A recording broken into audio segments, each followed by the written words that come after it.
আসসালামু আলাইকুম। প্রিয় ইসলামী নার্সিং ভর্তি কোচিং সেন্টারের সকল ছাত্রছাত্রী, আপনারা যে যেখানে আছেন আশা করি ভালো আছেন। সবাইকে রমাদানের মোবারকের শুভেচ্ছা। রমজান মোবারক। আমাদের আজকে লাইভ ভিডিও ক্লাস চলছে। আজকে ক্লাস নিচ্ছেন আমাদের ইসলামী নার্সিং ভর্তি কোচিং সেন্টারের নিয়মিত শিক্ষক তানজিম স্যার, তানজিম বাংলা একাডেমি পরিচালক স্যার।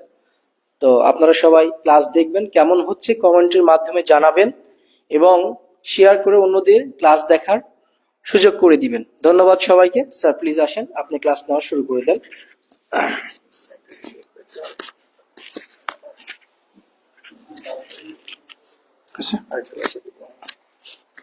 দেখা যাবে তাই না? আচ্ছা, ওকে, ধন্যবাদ। আসসালামু আলাইকুম।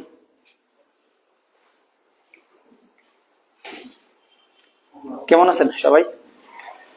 বহুদিন পরে ইসলামী নার্সিং এর প্ল্যাটফর্মে তানজিম ভাই আবার এসেছে। সবাইকে শুভেচ্ছা, রমজানের শুভেচ্ছা। সামনে ঈদ। আজকে আমার এই ক্লাসটা ঈদ সালামি মনে করে করতে পারেন। আজকে আমি কোনো নিয়ম শেখাতে আসিনি, আজকে নতুন কোনো কিছু শেখাতে আসিনি। একটু লম্বা তো, মাথায় একটু কাটবে, স্বাভাবিক। একটু দেখে নিন, আমার মুখের কথা শুনতে পেলে তো হয়েছে, তাই না? আচ্ছা, যাই হোক, কিছু করার নাই। আসসালামু আলাইকুম স্যার, সোনিয়া। ওয়ালাইকুম আসসালাম। সবাইকে সালামের উত্তর দিয়ে দিয়েছি, হ্যাঁ। আর যারা ক্লাসে আছেন তারা একটু শেয়ার করে দিবেন, ক্লাসটা সবাই দেখুক। আজকে শুরুতেই বললাম যে আমি আসলে আজকে কোনো নিয়ম শেখাতে আসিনি। পরীক্ষা কিছুদিন পর, যদিও পরীক্ষার ডেট কিছুদিন পিছিয়েছে, নার্সিং এর জন্য শেষ মুহূর্তে এসে বাংলার কি পড়া উচিত, কোনগুলো বিষয়ে গুরুত্ব দেওয়া উচিত, আজকের আলোচনাটা এটা নিয়ে হবে। নির্দিষ্ট কোনো টপিক না। আমি বিগত 10 বছরের প্রশ্ন অ্যানালিসিস করেছি, করার পরে আমার মনে হলো কোন কোন বিষয়গুলো আসলে পড়া উচিত, কোনগুলো পড়া উচিত না বলবো না, গুরুত্ব কম দিলেও হবে, একটু দেখে রাখতে পারেন। যাই হোক, আমি সবাইকে একটু বলবো যে শোনা যাচ্ছে নাকি একটু জানাবেন।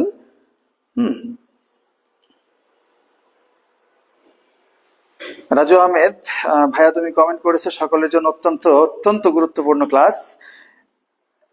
একই ক্লাসেই বুঝে যেতে পারেন বাংলা বিষয় থেকে প্রশ্ন কোথায় থেকে আসে। ইনশাল্লাহ চেষ্টা করবো আমি সেখান থেকেই, যে প্রশ্নটা অ্যাকচুয়ালি আসছে কোথা থেকে বেশি। ভিতরের লেখাগুলো দেখা যাচ্ছে কিনা স্পষ্ট আমাকে একটু জানাবেন, যাতে করে আমি বুঝতে পারি, কিংবা আমাদের লাইটিং এ কোনো সমস্যা আছে নাকি এটা আমরা ধরতে পারবো। কিছুক্ষণ একটু ধৈর্য ধরে ক্লাস করেন, ইনশাল্লাহ আজকে বাংলা সম্পর্কিত কি পড়বো, ভাইয়া কি পড়বো কি পড়বো কি পড়বো এটা আর বলা দরকার নেই। আজকে বুঝে যাবেন কোন অংশটা পড়া উচিত খুব ভালোভাবে। ওকে, দেখেন শুরুতেই আমরা যেটা নিয়ে এসেছি, প্রথমে বলা আছে গুরুত্বপূর্ণ তথ্য। গুরুত্বপূর্ণ তথ্য নার্সিং আসলে। তারপরে আমি দিয়েছি কি কি পড়বো, কিভাবে পড়বো। আসলে আমরা তো পড়ি, সারাদিন রাত পড়ি। নার্সিং এর স্টুডেন্টরা আমি দেখেছি দেশের বিভিন্ন জায়গায় ক্লাস নিতে, যে সকাল সকাল কিন্তু ক্লাসে আসে, দল বেঁধে ক্লাস করতে আসে, উদ্যমী হয়, পরিশ্রমী হয়, কিন্তু পরিশ্রমটা আসলে যথাযথভাবে হচ্ছে কিনা দেখতে হবে। আমি শুধু পড়েই গেলাম, কিন্তু এমন টপিক গুলো পড়তে আছে যেগুলো পরীক্ষা আসেই না, সেগুলো পড়ে তো আমার সময় নষ্ট করে লাভ নাই। আর যেটা শুরুতে বললাম, এখন নিয়ম শেখা তেমন কোনো দরকার নাই। এখন শুধু কি পড়বো, কোনগুলো পড়বো, প্রশ্নগুলো অ্যানালাইসিস করেন, বিগত সাথে প্রশ্নগুলো জাস্ট রিভাইজ দেন, মুখস্থ করেন। এক কথায় এখন মুখস্থের সময়, মন ভরে মুখস্থ করেন, এতদিন যা বছর বুঝে গেছেন। যাই হোক,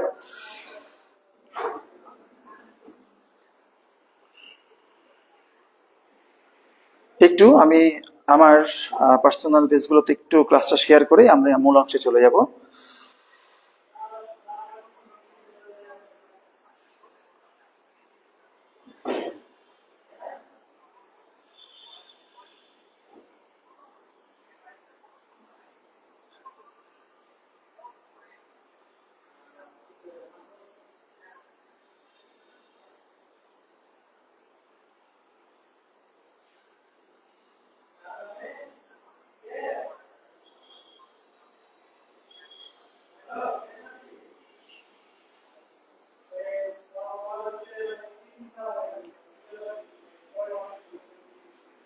একটু অপেক্ষা করেন, এই কয়েক সেকেন্ড।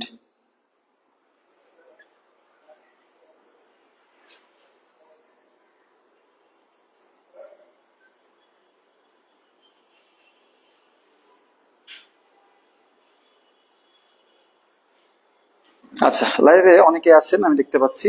আমি চাইবো শেষ পর্যন্ত একটু ধৈর্য ধরে থাকবেন, আমরা মূল অংশে ফিরে যাচ্ছি। কি পড়বো, কিভাবে পড়বো, কয়েকটা ক্রাইটেরিয়া আছে, প্রশ্নের জায়গা আছে যেখান থেকে নার্সিং এর প্রশ্নগুলো বিগত বছরগুলোতে খুব বেশি হয়েছে। প্রথমেই দেখেন বাংলা সাহিত্যের ইতিহাস অংশ। এই যে বাংলা সাহিত্যের ইতিহাস, এই অংশ থেকে বিগত 10 বছরে 40+ প্রশ্ন হয়েছে। ক্যান ইউ ইমাজিন, কল্পনা করতে পারেন একটা অংশ থেকে বিগত 10 বছরে 40-এর উপর প্রশ্ন হয়েছে, ডিপ্লোমা, মিডওয়াইফারি, বিএসসি মিলিয়ে। তার মানে এই যে সাহিত্যের ইতিহাস অংশটুকু খুবই গুরুত্বপূর্ণ। এর মধ্যে আধুনিক যুগ থেকে বেশি প্রশ্ন এসেছে। আমরা জানি বাংলা সাহিত্যের ইতিহাসকে প্রথমত 3টে ভাগে ভাগ করা হয়েছে: প্রাচীন যুগ, মধ্যযুগ, আধুনিক যুগ। তার মধ্যে মধ্যযুগের চাইতে বা প্রাচীন যুগের চাইতে আধুনিক যুগ থেকে প্রশ্নগুলো বেশি এসেছে। কোন কোন জায়গা থেকে প্রশ্ন হয় আমি দেখাচ্ছি একটু পরেই। দেখেন মধ্যযুগীয় সাহিত্য, মর্সিয়া সাহিত্য, মঙ্গল কাব্য, রোমান্টিক প্রণয়োপাখ্যান, মুসলিম সাহিত্যিকদের রচনা, এই অংশগুলো থেকে কিন্তু প্রশ্ন মধ্যযুগ থেকে যদি কখনো আসে এখান থেকে এসছে। আচ্ছা, এবার যেটা বলছিলাম যে আধুনিক যুগ থেকে বেশি প্রশ্ন এসেছে কোন কোন জায়গা থেকে, ভালো করে দেখেন। আধুনিক লেখকদের রচনা, প্রকৃত ও ছদ্মনাম, মুক্তিযুদ্ধ ও ভাষা আন্দোলন ভিত্তিক রচনা, পত্রপত্রিকা থেকে প্রশ্নগুলো বেশি এসেছে। এখন প্রশ্ন হচ্ছে, আমরা আধুনিক যুগের সময়কাল তো জানি। প্রাচীন যুগ 650 থেকে 1200 অথবা 950 থেকে 1200, মধ্যযুগ 1201 থেকে 1800, এর মধ্যে অন্ধকার যুগ আছে 150 বছর, 1201 থেকে 1350। তারপরে আধুনিক যুগ শুরু হলো। আধুনিক যুগের আবার দুইটা অংশ আছে, একটা হচ্ছে প্রাক আধুনিক 1801 থেকে 1860, আর অত্যাধুনিক হচ্ছে 1861 থেকে বর্তমান। এখন প্রশ্ন হচ্ছে, কেন প্রাক আধুনিক, কেন অত্যাধুনিক? অত্যাধুনিক যুগটা যেটা ধরা হচ্ছে 1861 সাল। কত সাল? 1861। ভালো করে খেয়াল করেন, আমি এখানে একটু যাই।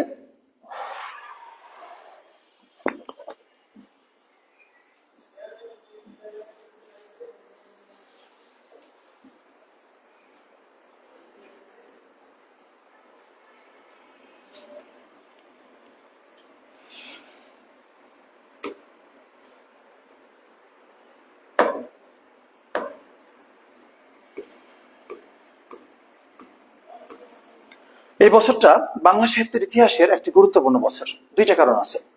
প্রথমত, বাংলা সাহিত্যের ইতিহাস পরিবর্তনকারী বিখ্যাত মহাকাব্য মাইকেল মধুসূদন দত্তের মেঘনাদ বধ কাব্য এই 1861 সালে প্রকাশিত হয়েছিল। পাশাপাশি বাংলা সাহিত্য, যাকে ছাড়া কল্পনা করা যায় না, বাংলা সাহিত্যে যার অবদান সবচাইতে বেশি, সেই কবিগুরু বিশ্বকবি রবীন্দ্রনাথ ঠাকুরের জন্ম ছিল 1861 সালে। মূলত এরপর থেকেই বাংলা সাহিত্যের অত্যাধুনিক যুগটা শুরু হয়। তাহলে এই যে দুইটা কারণ বললাম, এই দুইটা কারণ একটু মনে রাখবেন। আরেকটা তথ্য আপনাদের দিয়ে রাখি, আমরা জানি বিদ্রোহী কবি কাজী নজরুল ইসলাম। তবে যদি বলা হয় বাংলা সাহিত্যের ইতিহাসের প্রথম বিদ্রোহী কবি কে ছিলেন, সেটা হচ্ছে মাইকেল মধুসূদন দত্ত। কারণ মেঘনাদ বধ কাব্যে উনি রামায়ণের বিপরীতে যে রাম কিংবা লক্ষ্মণের বীরত্বের চাইতে মেঘনাদের বীরত্ব এবং মেঘনাদের দেশপ্রেমকে বড় করে দেখিয়েছেন। উনি প্রথম সাহিত্যের বিদ্রোহী বিষয়টা নিয়ে এসেছিলেন। সেহেতু বাংলা সাহিত্যের ইতিহাসে আমরা জানি বিদ্রোহী কবি মানে কাজী নজরুল ইসলাম, কোনো সন্দেহ নাই। তবে যদি বলা হয় প্রথম বিদ্রোহী কবি কে ছিলেন, তিনি হচ্ছেন মাইকেল মধুসূদন দত্ত। এই বিষয়টা মনে রাখবেন। আচ্ছা, কথা ক্লিয়ার শোনা যায়?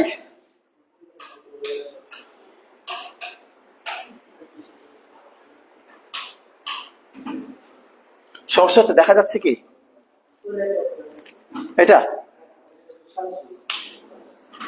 এবার আমাকে দেখা যাবে রে?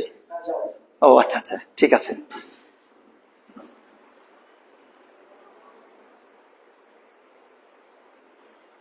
হ্যাঁ, এবার সুন্দর আসছে। ওকে, ঠিক আছে, আমরা ফিরে আসি এবার এই অংশ থেকে বের হব।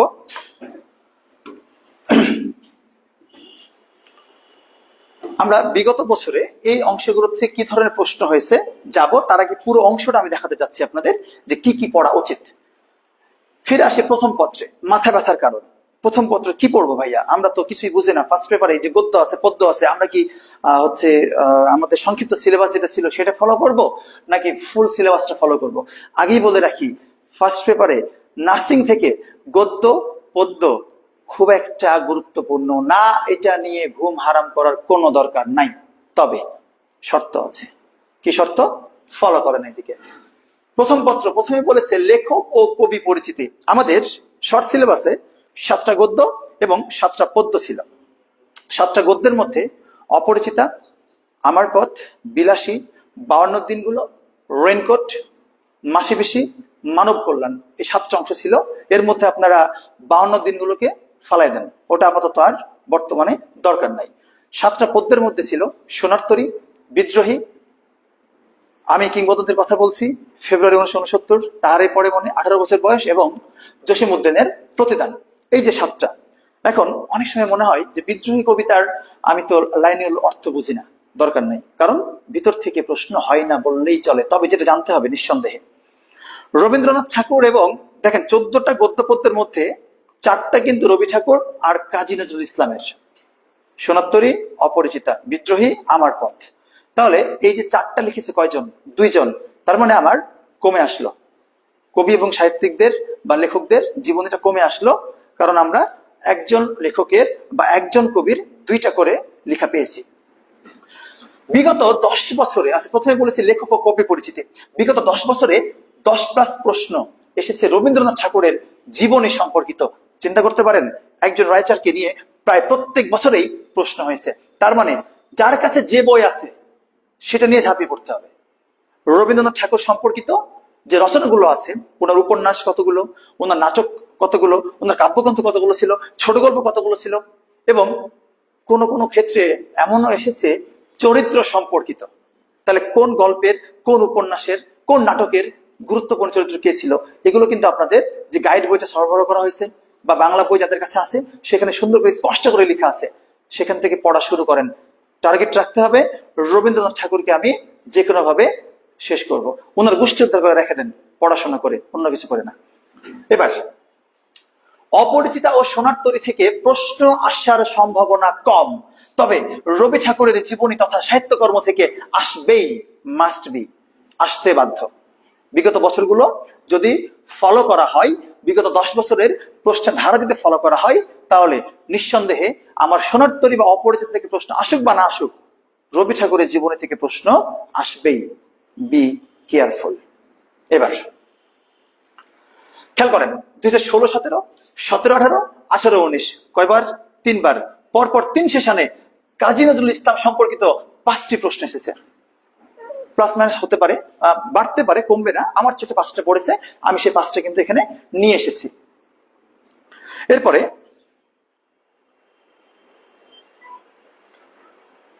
বিদ্রোহী কিংবা আমার পথ সম্পর্কিত প্রশ্ন আসেনি। তার মানে আমার গদ্য পদ্য নিয়ে মাথা ব্যথার কোনো দরকার নাই। আবারও বলছি, এটা মাথায় রাখতে হবে। দেখেন, বিদ্রোহী আমরা জানি অনেক, আমাদের কাছে মনে হয় অনেক কঠিন একটা কবিতা, কারণ যে ধরনের শব্দগুলো ব্যবহার করা হয়েছে, মাথা ব্যথার দরকার নেই। আবারও বলি, বিদ্রোহী কিংবা আমার পথ সম্পর্কিত প্রশ্ন পরীক্ষায় আসেনি বিগত 10 বছরে।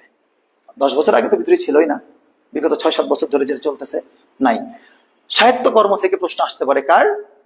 কাজী নজরুল ইসলামের। উনি কি কি গ্রন্থ লিখেছেন, ওনার কাব্যগ্রন্থ সম্পর্কিত আসতে পারে, ওনার উপন্যাস সম্পর্কিত আসতে পারে, নাটক সম্পর্কিত আসতে পারে, এবং সবচেয়ে বেশি আসে কাজী নজরুলের যে পত্রিকার সম্পাদক ছিলেন, কোন কোন পত্রিকার, এই অংশগুলো যার কাছে যে বই আছে সেখান থেকে পড়ে ফেলেন।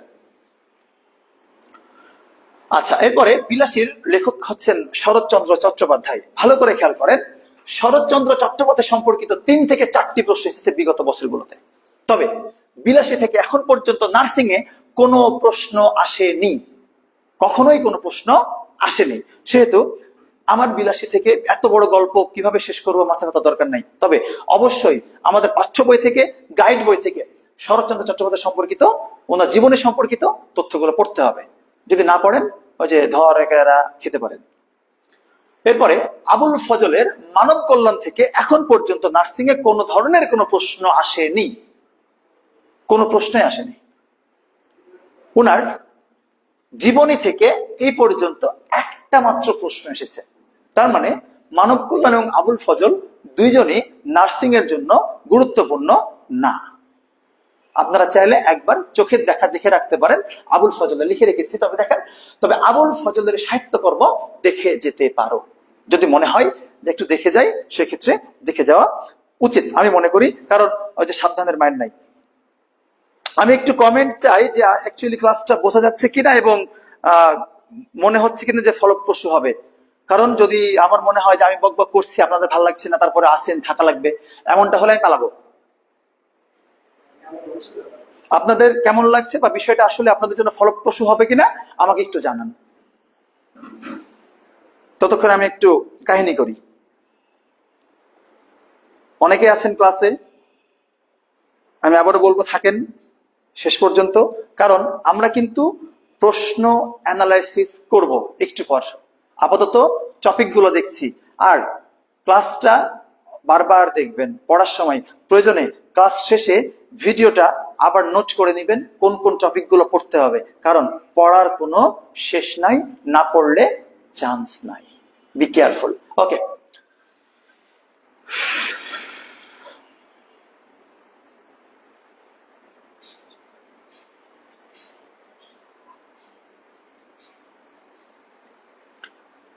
ঠিক আছে, আমরা যাই ক্লাসে ফিরে আসি। আবুল ফজলের পরেই আরো একটা খুব সুন্দর গল্প ছিল ফার্স্ট পেপারে, সেটা হচ্ছে মাসি বেশি। দুইজন বিধবা নারীর, দুইজন পৌরা নারীর একজন ছোট্ট বউকে রক্ষা করার জন্য যে সংগ্রাম, সেটার উপরে মাসি বেশি গল্পটা লেখা। আমি এখান থেকে একটা প্রশ্ন করব আপনাদের,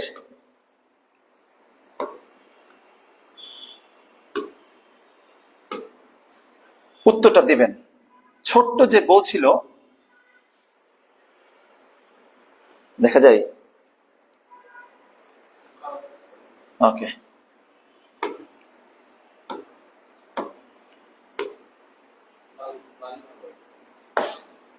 নিলাম লাল।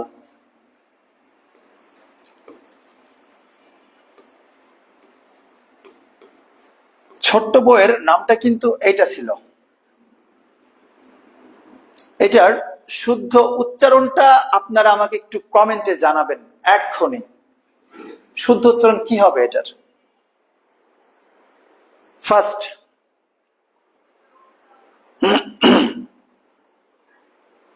যদি কেউ এখনই নোট করতে পারেন তাহলে তো ভালো, করে রাখেন, কোনো সমস্যা নাই।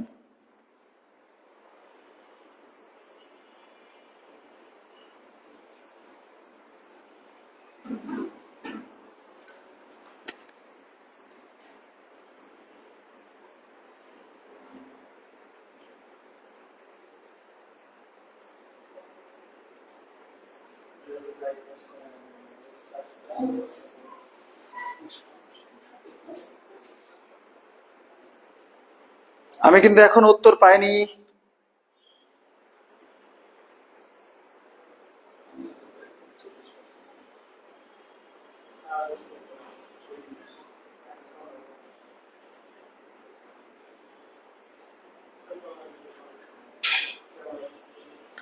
ইসরাত জাহান ঝিমি রিপ্লাই করেছেন আল্লাদি। আল্লাহ, কি উত্তর হয়ে গেল এটা? উত্তরটি ভুল হয়েছে। আচ্ছা, আর রাশেদ আলী আহলাদি, আহা, ভুল হয়ে গেল। সুমাইয়া জান্নাত আল্লাদি, আল্লাহ, এটাও তো ভুল হয়ে গেল। আমি আর দুইটা উত্তর নিব, দেখা যাক। তিনটা হয়েছে, আমি আর দুইটা উত্তর নিয়ে শুদ্ধ উত্তরে চলে যাব। মিফতাহুল মিথিলা বলেছেন আল্লাদি। এখানে তো জোরে সোরে বলতে হবে, বলুন, চিল্লায় বলুন ঠিক কিনা। না, এটা ঠিক হয় নাই, ভুল হয়েছে। সুরাইয়া শুভা আল্লাহাদি হয়ে গেছে। ওকে, ঠিক আছে। রাজু আহমেদ আহলাদি ভাইয়া হয়নি। অনেকে অনেক উত্তর দিয়েছেন, তবে আলহাদি আমি এ পর্যন্ত তিনটা পেয়েছি। শুদ্ধ উত্তর এটাই হবে। উত্তরটা হচ্ছে আহ লা দি। যারা দিয়েছেন তারা ভুল দিয়েছেন। তারা কি দিয়েছেন? ভুল দিয়েছে। যারা আল্লাদি বলেছেন তারা ভুল বলেছেন। তাহলে শুদ্ধ কোনটা? শুদ্ধ হবে আল হা দি। কারণ কি? চারটা যুক্ত বর্ণ মনে রাখতে হবে। কয়টা যুক্ত বর্ণ? চারটা। আমি এখানে একটু লিখে রাখি বা বলে রাখি, যদি হল, হ দন্ত ন, হ মূর্ধন্য ন এবং হ ম থাকে, তাহলে যেটা পরে থাকে উচ্চারণের সময় সেটা আগে আসবে। ভালো করে খেয়াল করেন। পরে যেটা উচ্চারণে সেটা আসবে কোথায়, তার আগে। তাহলে এখানে আমার হয়ের পরে কি ছিল, ল, উচ্চারণে ল চলে আসলো সামনে, আল হাদিতে এখানে অবশ্যই একটা হসন্ত হবে, উচ্চারণে ল চলে আসলো সামনে, হ চলে গেল পরে। ঠিক যেমন চিহ্ন, এখানে হ এবং দন্ত ন আছে, তাহলে আমার এখানে উত্তরটা হবে দন্ত ন আগে আসবে আর হ চলে যাবে পরে, হয়ে গেল চিহ্ন।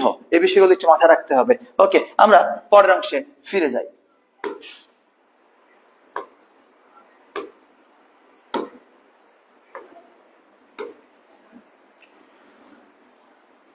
আচ্ছা বলি, মাসি পিসি নিয়ে কথা বলছিলাম। মানিক বন্দ্যোপাধ্যায় সম্পর্কিত রচনা দেখে যেও মাসি পিসি তেমন গুরুত্বপূর্ণ না, কারণ এখান থেকে কোনো প্রশ্ন হয়নি। তবে মানিক বন্দ্যোপাধ্যায়ের জীবনীটা পড়ে রাখা উচিত। এটা বাংলা ফার্স্ট পেপারের পাঠ্য বইতে যে অংশটুকু লেখক পরিচিতি দেওয়া আছে, আশা করি সেটুকু পড়লেই এনাফ, এর বাইরে প্রশ্ন আসবে না। রেনকোট গল্পের লেখক আখতারুজ্জামান ইলিয়াস রচিত রচনা সমূহ দেখবে, কারণ এই পর্যন্ত আখতারুজ্জামান ইলিয়াসের সম্পর্কে প্রশ্ন একবার এসছে পরীক্ষায়, মাত্র একবার। তার মানে উনাকে টাচ করেছে, উনি নলেজে আছে, চলে আসতেও পারে। তবে তার রেনকোট গল্প থেকে এই পর্যন্ত একটা সিঙ্গেল প্রশ্ন হয়নি।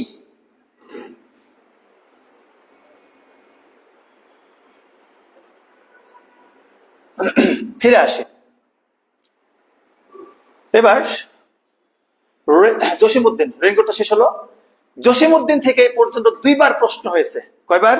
দুইবার। তার আগে বলে রাখি, জসিমউদ্দিন বানানটা দেখে রাখতে হবে। এই যে বানানটা আছে জসিমউদ্দিনের, উনি ওনার নামের বানান জসিমউদ্দিন একসাথে লিখতেন, কোনো ফাঁকা স্পেস ছাড়াই, এবং উদ্দিন বানানে উনি দয় হসন্ত দয় দীর্ঘিকার দিতেন। এটা বানানোর জন্য গুরুত্বপূর্ণ, তার নামটা, এটা মাথায় রাখতে হবে। ওকে, তাহলে তার জীবনী থেকে প্রশ্ন পর্যন্ত দুইবার এসছে, আমরা তার জীবনীটা পড়ে রাখবো। পাশাপাশি সুফিয়া কামালের জীবনী সম্পর্কিত প্রশ্ন এসেছে। ইনি অনেক গুরুত্বপূর্ণ একজন বাংলাদেশের মানে কবি, যতদিন উনি বেঁচে ছিলেন বাংলা সাহিত্যের ইতিহাসে উনি প্রধান মহিলা কবি হিসেবেই আবির্ভূত হয়েছিলেন, সেহেতু সুফিয়া কামালের জীবনীটা আমাদের পড়ে রাখা উচিত। ওকে, এরপরে দেখেন সুকান্ত ভট্টাচার্য সম্পর্কিত প্রশ্ন পড়তে হবে। এই পর্যন্ত দুইবার, কয়বার? দুইবার নার্সিং এ সুকান্ত ভট্টাচার্যকে নিয়ে প্রশ্ন এসেছে। তার মানে উনিও সবার নলেজে আছে, এটা অবশ্যই মনে রাখতে হবে। কবি শামসুর রহমান ও ফেব্রুয়ারি 1969 থেকে 2020 সাল পর্যন্ত দুইটি প্রশ্ন হয়েছে। ভালো করে খেয়াল করেন, এই অ্যানালিসিস গুলো কিন্তু দরকার আছে। যা তা পড়ায় কোনো লাভ নাই, পড়াতে হবে বা পড়তে হবে। যেগুলো থেকে প্রশ্ন হয় সেই অংশগুলো, যে কোনো জায়গায় পড়ে লাভ নাই, আমি আবারও বলছি। দেব, এখানে আলো পড়ছে তো ডিরেক্ট পড়ে।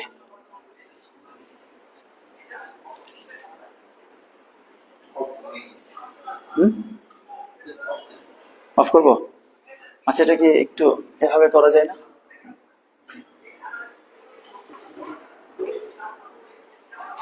এমনি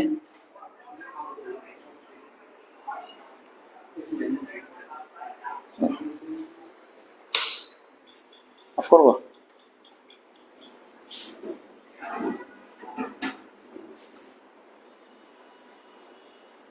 না, ভালো আসছে তো, ভালো আসছিল তো।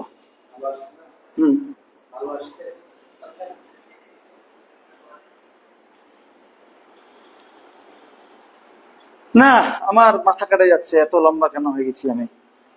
আসলে আমি লম্বা না, হ্যাঁ, তোদের এই যে স্ট্যান্ডটা আছে না, এটা বেশি ছোট, এটা হচ্ছে আসল কথা। ফ্যানটা অফ করে দাও।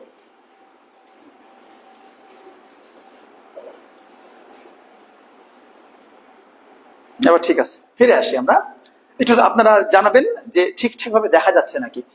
ওকে, এরপরে দেখেন গুরুত্বপূর্ণ একজন কবি জীবনানন্দ দাশ। জীবনানন্দ দাশ থেকে এই পর্যন্ত বেশ কয়েকবার প্রশ্ন এসেছে ওনার লেখনী সম্পর্কিত, ওনার সাহিত্য সম্পর্কিত। তবে ওনার যে কবিতাটা আছে সুচেতনা, সেখান থেকে কোনোবারই চেতনার বই প্রকাশ ঘটেনি, অর্থাৎ প্রশ্ন হয়নি। এবার দেখেন 2022-23 সালে লাল সালু ও সিরাজউদ্দৌলা থেকে দুইটি প্রশ্ন এসেছিল। দুইটি বলতে লাল সালু থেকে একটি আর সিরাজউদ্দৌলা থেকে একটি। লাল সালু থেকে যে প্রশ্নটি হয়েছে সেটা হচ্ছে যে লাল সালুটার মানে যেটা হচ্ছে লাল সালুটা আবৃত করা ছিল কবরটা, মাজারটার যে কবরের আকৃতিটা কার মতো ছিল, আমাদের এই মাছের পিছের মতো আকৃতি ছিল। এই প্রশ্নটা এসেছিল এবং সিরাজউদ্দৌলা থেকে একটি প্রশ্ন এসেছিল। ফার্স্ট পেপারের আর কোনো ঝামেলা নাই। আমি বলি সাহিত্য এবং প্রথম পত্র মাথা ব্যথা দরকার নাই। যেভাবে বললাম আজকের থেকে পড়া শুরু করেন। বাংলায় সাহিত্য অংশ এবং এত চিল্লাই কেন?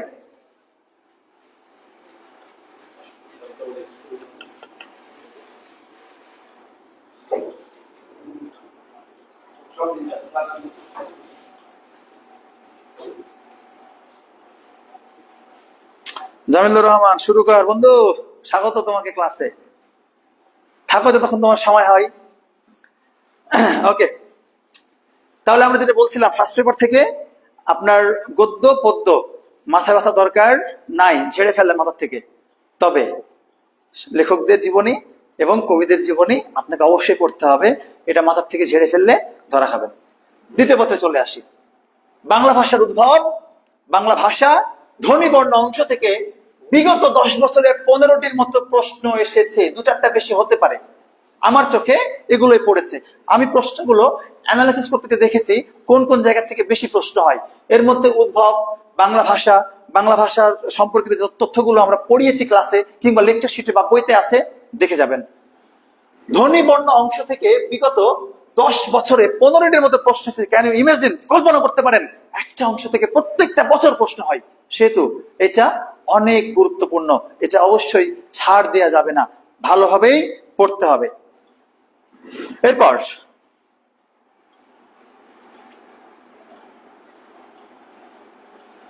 একটু জুম করবো রে, এই যে তানজিম ভাইয়া লেখাটা। আচ্ছা ঠিক আছে, এভাবে থাকুক। হ্যাঁ, ধ্বনির পরিবর্তন তেমন গুরুত্বপূর্ণ না। আমরা ধ্বনির পরিবর্তন ভাইয়া সমীভবন কি, স্বরসঙ্গতি কি বুঝতে পারি না। বারবার অনেক জায়গায় দেখাইছি যে কিভাবে সহজে সমীভবন কিংবা বারবার দেখিয়েছি কিভাবে সমীভবন কিংবা স্বরসঙ্গতি সহজে করা যায়, এটা আমরা দেখিয়েছি। তবে আবারও বলে রাখি, বিগত বছরগুলোতে ধ্বনির পরিবর্তন থেকে প্রশ্ন আসে নাই বললেই চলে। খুবই একটা যে গুরুত্বপূর্ণ বিষয়, একদম পড়ে শেষ করে ফেলতে হবে ধ্বনি পরিবর্তন, এমনটা টপিক ধ্বনি পরিবর্তন কখনোই না নার্সিং এর জন্য। বিশ্ববিদ্যালয়ের ক্ষেত্রে ধ্বনির পরিবর্তন থেকে প্রত্যেক বছর কোনো না কোনো বিশ্ববিদ্যালয়ের প্রশ্ন আসলেও নার্সিং এ কিন্তু সেভাবে প্রশ্ন আসে না। একটা দুইটা হয়তো বিগত 5-6 বছরে 1-2বার এসছে, খুব একটা গুরুত্বপূর্ণ না। ওকে, সুরাইয়া সুভাষার সন্ধি কত প্রকার হবে? 2 না 3? নিঃসন্দেহে 3। কোন হচ্ছে ওই যে কি বলবো, কনফিউজ হয়ে যায় যে আসলে না উনি বললেন 2 আপনি বলেন 3। সন্ধি 3 প্রকার, কাহিনী শেষ, আর কোনো কথা নাই এটা নিয়ে। এবার সন্ধি থেকে বিগত 10 বছরে 12টির মতো প্রশ্ন এসেছে, 2-4টা বেশি থাকতে পারে, আমার চোখে এগুলো পড়েছে। তাহলে আপনি একটা জিনিস কল্পনা করেন যে সন্ধি গুরুত্বপূর্ণ নিঃসন্দেহে। তবে এখন সন্ধির যে নিয়ম, যেভাবে পড়ার, যে টিচার ক্লাস নিয়েছে, যার কাছে ক্লাস করেন, যেখানেই ক্লাস করেন, সন্ধি নিঃসন্দেহে ভালো পড়িয়েছে। যেভাবে পড়াক, এখন আপনার কাজ হচ্ছে সে নিয়মগুলো যতটা পারেন দেখেন, তবে সবচেয়ে বেশি হচ্ছে মুখস্থ করেন। আমি আবারও বলছি, এখন কিন্তু নিয়ম পড়ার সময় না, এখন মুখস্থ রেখে পরীক্ষার হলে প্রয়োগ করার সময়। সেহেতু নিয়মটাকে সাথে রাখেন আর মুখস্থটাকে জোর দেন। নার্সিং এ যে যত বেশি মুখস্থে পারদর্শী, তার চান্স পাওয়ার সম্ভাবনা তত বেশি। বিগত বছরগুলোতে এটাই দেখা গেছে। আমরা এই অ্যানালিসিসটুকু করেছি যে আসলে কি দরকার, এখন এই শেষ মুহূর্তে এসে দরকার মুখস্থ বিদ্যায় পারদর্শী হওয়া। আর যারা নিয়মে পারদর্শী তারা তো ভালো করবেনই, এটা স্বাভাবিক বিষয়। ওকে, ফিরে আসি।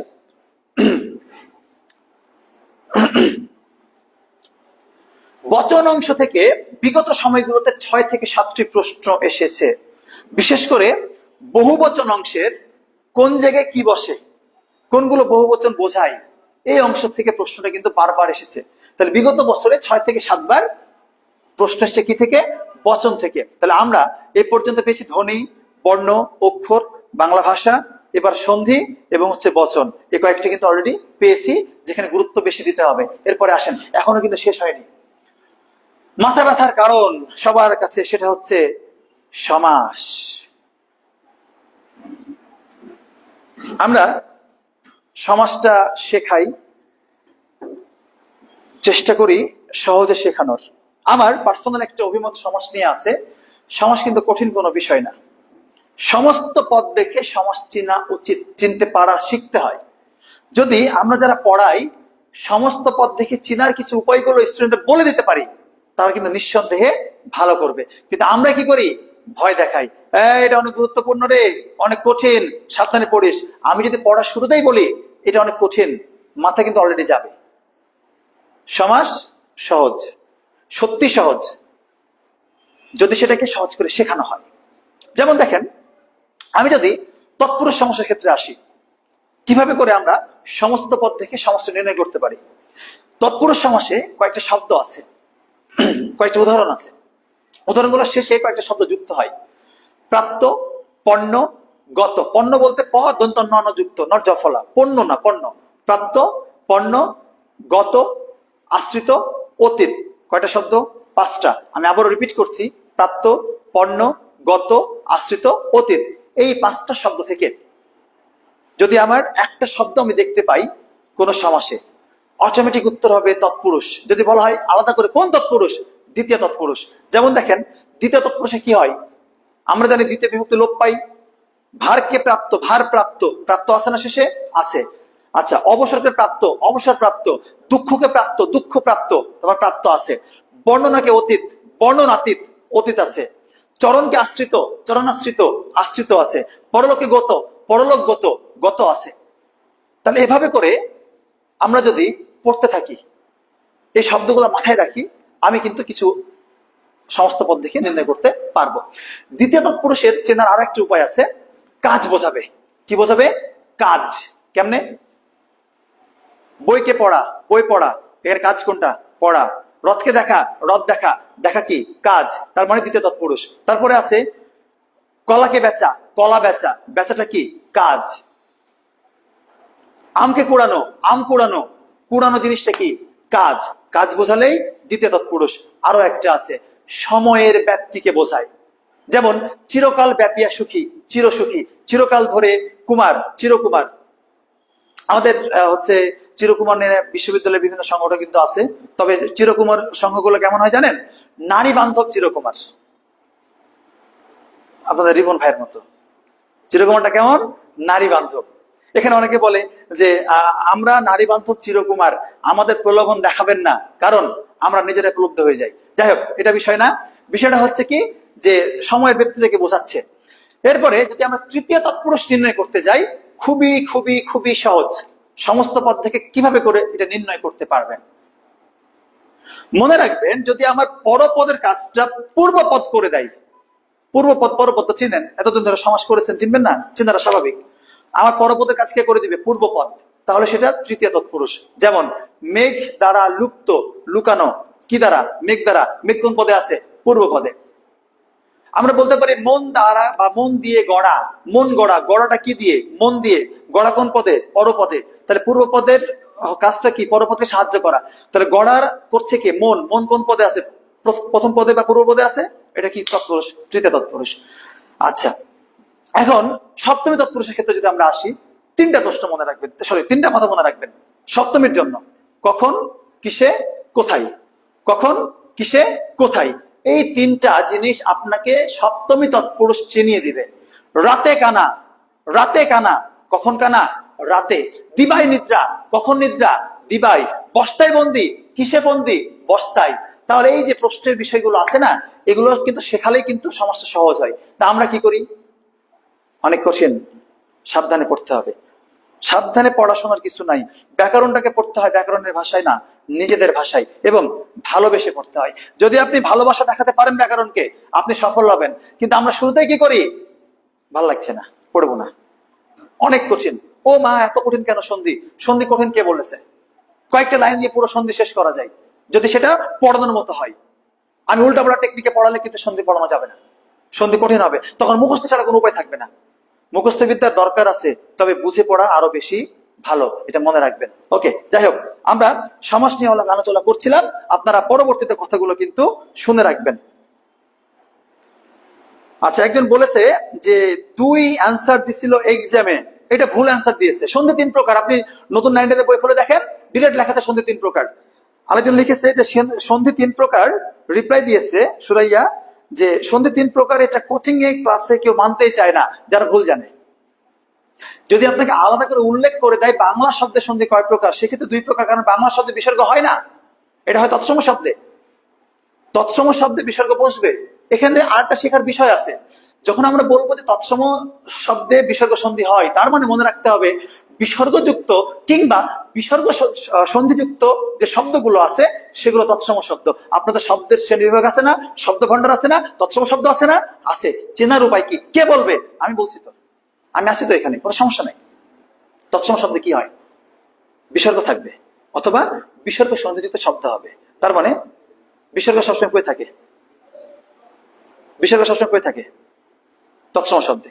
তাহলে সন্ধি তিন প্রকার, বাংলা শব্দটা দুই প্রকার হয়েছে, তৎসমটা তিন প্রকার হয়েছে। মনে রাখবে সন্ধি তিন প্রকার। আমি এগুলো লিখে দিব, বা প্রয়োজনে যদি শব্দ ভান্ডার থেকে অনেক প্রশ্ন এসছে, প্রয়োজনে আমি একদিন শব্দের শ্রেণী বিভাগে শব্দ ভান্ডারে আরেকটা হচ্ছে আপনাদের জন্য লাইভ ক্লাস নিয়ে দিব, এটা কোনো বিষয় না। তবে হ্যাঁ, শর্ত হচ্ছে আমার সাথে সময়টা মিলতে হবে, কারণ আমি বর্তমানে ইজি কাজে বিজি মানুষ। ওকে, ফিরে আসে। তাহলে সমাজটা যে কথাগুলো বলছিলাম, একটু ভালো করে টেকনিক ওয়াইজ পড়েন, আশা করি পারবেন। সমাজ থেকে প্রশ্ন আসবেই, মাস্ট বি। কারক অংশ থেকে বিগত 5 বছরেই 10টি প্লাস প্রশ্ন এসছে, 10 প্লাস প্রশ্ন। কল্পনা করতে পারেন, বিগত 5 বছর, 10 বছর গুল্লি মারেন, বিগত 5 বছরে 10টার উপরে প্রশ্ন এসছে, বিএসসি, ডিপ্লোমা, মিডওয়াইফারি মিলায়া। তাহলে কারক গুরুত্বপূর্ণ। কারক কি গুরুত্বপূর্ণ?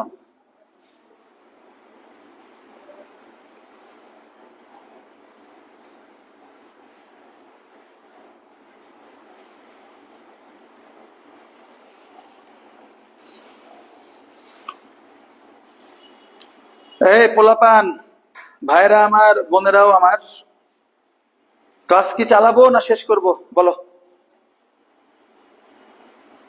অলরেডি 9:30 12 বাজে, কতক্ষণ চালাবো বলো, এটা শুনি, কমেন্টে জানাও।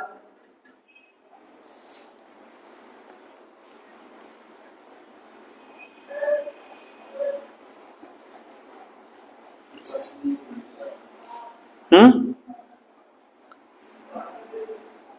একটা ক্লাস নিয়ে দিয়েন স্যার, অনেক কয়েকটি প্রশ্ন দিয়ে দ্বিমত হচ্ছে। কোন কোন বিষয়গুলো দ্বিমত হচ্ছে তোমরা কোচিং কর্তৃপক্ষকে জানাবা, আমরা সেটা নিয়ে সমাধান দেওয়ার চেষ্টা করব, তাই না?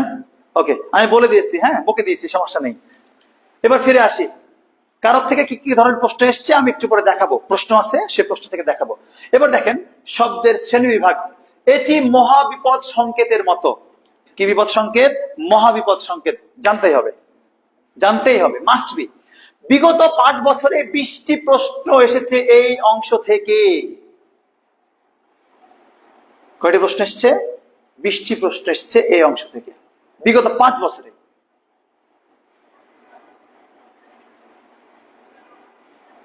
তাহলে আরেকটু থাকি এখানে শব্দ শ্রেণী বিভাগে। আমরা জানি শব্দগুলোকে সাধারণত 3 ভাগে ভাগ করা হয়েছে, গঠনমূলক, অর্থমূলক, উৎসমূলক। গঠনগতভাবে 2 প্রকার আমরা সবাই জানি, মৌলিক এবং সাধিত। এগুলো আপনারা বই থেকে করবেন। পাশাপাশি আমার উৎসগতর আগে অর্থগত আছে, যে 3টা শ্রেণী বিভাগ। আমি অনেক জায়গায় ক্লাসে, আমার এখানে তো এমন না যে শুধু ইসলামী নার্সিং যারা আমরা অফলাইন ক্লাস করেছেন তারাই আছেন, অনেকে তো বাইরের স্টুডেন্ট আছে এখানে, বা আমি অন্যান্য জায়গায় যেসব কোচিং এ ক্লাস নিয়েছি সেসবের স্টুডেন্ট হয়তো এখানে আছে, উপস্থিত আছে ক্লাসে, কারণ ক্লাসটা তানজিম ভাই নিচ্ছে, তার উপস্থিত থাকবে, এটা স্বাভাবিক বিষয়, হতেই পারে এটা। এখন বিষয়টা হচ্ছে, আমি ক্লাসে অফলাইনে যাদেরকে শব্দ ভান্ডার পড়িয়েছি, আমার যে শীটটা আছে, নোটটা আছে, সে নোটটা ফলো করেন, এনাফ, আর দরকার নাই। তবে যারা সেই ক্লাসে ছিলেন না বা ভুলে গেছেন, তাদের কাজ হবে কি, বিগত সালের প্রশ্নগুলো অ্যানালাইসিস করতে করতে আমার প্রশ্নগুলো হচ্ছে শব্দের যে কোনটা উৎস, কোনটা কোনটা ফার্সি, কোনটা আরবি, কোনটা ইংরেজি, কোনটা পর্তুগিজ, কোনটা তুর্কি, এগুলো একটু ভালো করে দেখবেন। আগে বলে রাখি, উৎসগত ভাবে শব্দ আমরা 5 প্রকার জানি, নতুন বইতে 4 প্রকার এসছে, অর্ধ তৎসম বাদ দিয়েছে। উত্তর করার সময় অপশনটা বিবেচনা করতে হবে। এখন স্যার কোনটা নিবে আমি জানি না, আমি কি প্রশ্ন করব? আমি তো প্রশ্ন করব না। তাহলে আগে আমি বলে দিচ্ছি ভাই, উত্তর করার সময় অপশনটা বিবেচনায় নিতে হবে। এখন এই যে উৎসগতার মধ্যে যেটা বিদেশি আছে, বিদেশের মধ্যে গুরুত্বপূর্ণ, খুবই গুরুত্বপূর্ণ হচ্ছে ফার্সি শব্দ। ফার্সি, নট ফরাসি, ফার্সি। এরপরে আছে কি, যে আরবি। আরবির পরে গুরুত্বপূর্ণ পর্তুগিজ এবং তুর্কি। এই 4টা অংশ আপনারা অবশ্যই দেখে যাবেন, অবশ্যই অবশ্যই দেখে যাওয়া উচিত, আমি এটা পার্সোনালি মনে করি। যাই হোক, আমরা শব্দের শ্রেণীর কথা বলছিলাম। অর্থগত যে 3 প্রকার, যৌগিক, রূঢ় আর যোগরূঢ় শব্দ, এই অংশটা একটু অবশ্যই কি করবেন, দেখে যাবেন।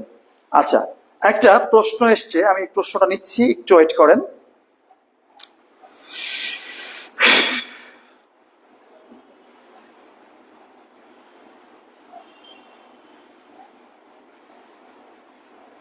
আমি একটা প্রশ্ন এসছে, এটা কনফিউশন এখনই দূর করে দিচ্ছি আপনাদের। একজন প্রশ্ন করেছে যে জনসংখ্যার দিক থেকে বাংলা ভাষার অবস্থান কত, এই ধরনের একটা প্রশ্ন এসছে। আমি কয়েকটা তথ্য লিখে দিচ্ছি, আপনারা একটু ফলো করবেন কাইন্ডলি। দেখেন,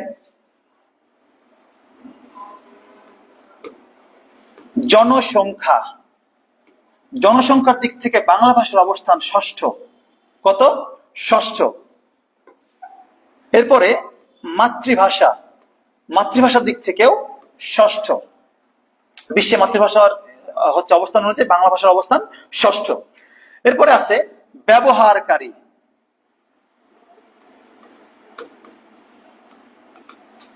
ব্যবহারকারীর দিক থেকে বাংলা ভাষার অবস্থান হচ্ছে সপ্তম।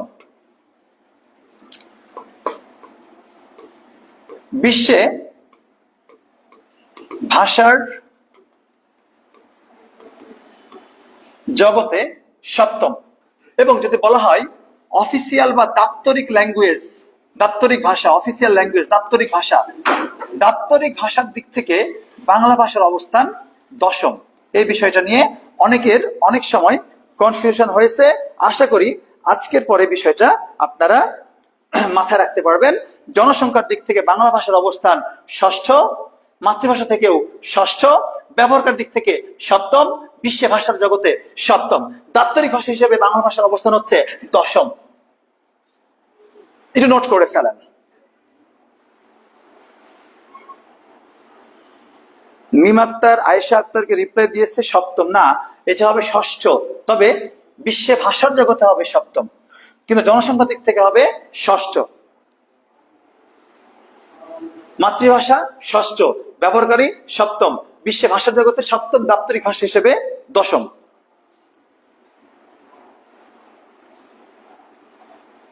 মিফতাহুল মিথিলা, দুধ ভাত কলা পুষ্টি খাওয়ার আগ পর্যন্ত চালায় যান স্যার। আহা, তাহলে কি সেহরি পর্যন্ত নেওয়া লাগবে? না, অবশ্য দুধ ভাত কলার একটা আলাদা পুষ্টিগুণ আছে, যেটা রোজার সময় আসলে আমাদের উদ্যম আরো বাড়িয়ে দেয়। কারণ ইফতারের পরে নামাজ শেষ করে বা ঈশার নামাজ শেষ করে এসে ক্লাস নেওয়াটাও কিন্তু একটা কি বলবো পুষ্টিকর বিষয়। আমি আগে বলেছি আজকে ক্লাসটা কিন্তু ইনশাআল্লাহ আর কিছুই না। তো যাই হোক, মিফতাহুল মিথিলা, দুধ ভাত কলা পুষ্টির হচ্ছে খাও বেশি করে, আর পড়াশোনা করো, আমরাও খাই। দেখা যাক কতক্ষণ পর্যন্ত আমরা ক্লাসে থাকতে পারি। অনেকে অলরেডি বের হয়েছে, অনেকে যুক্ত হচ্ছে। আমি আবারও বলবো, আর একটু থাকো, এই আর কিছুক্ষণ। আমরা হয়তো সর্বোচ্চ 10:30 পর্যন্ত ক্লাসে থাকবো। অলরেডি 9:50 বাজে। এই 30-40 মিনিট গুরুত্বপূর্ণ। ওকে, এই অংশটুকু কি হয়েছে? আশা করি হয়েছে। আমি মিশাই দিলাম।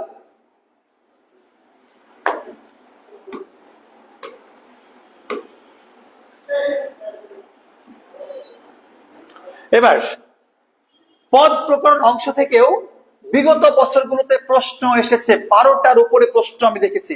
এই 12+টা না, এই যে এখানে চলে গেছে। হ্যাঁ, 12টার উপরে প্রশ্ন কোথেকে এসছে? পদ প্রকরণ অংশ থেকে এসছে। বিশেষ করে ভালো করে খেয়াল করো, সম্পূর্ণ পদ প্রকরণ থেকে না, বিশেষ করে বিশেষ্য ও বিশেষণ এবং ক্রিয়া অংশ থেকে প্রশ্ন আসতে পারে। বিশেষ্য গত বছরে কিন্তু মিডওয়াইফারিতে এবং ডিপ্লোমাতে একসাথে যেটা দেখেছি কি, যে বিশেষণ অংশ থেকে প্রশ্ন এসেছে। সেহেতু আমি আবারও বলবো যে বিশেষ্য, বিশেষণ এবং ক্রিয়া অংশটা, অনেকে বলতে পারো ভাইয়া বিশেষ্য বিশেষণ তো আমি নির্ণয় করতে পারি না, কেমনে কি করে, কিভাবে সম্ভব? এটা খুবই সহজ। এটা আমি একটা টেকনিক দিচ্ছি, আশা করা যায় এখান থেকে তোমরা অনেক বিশেষ্য এবং বিশেষণ নির্ণয় করতে পারবা। এবার অন্য একটা কালি নেই তো, কেমন দেখাই খেয়াল করো।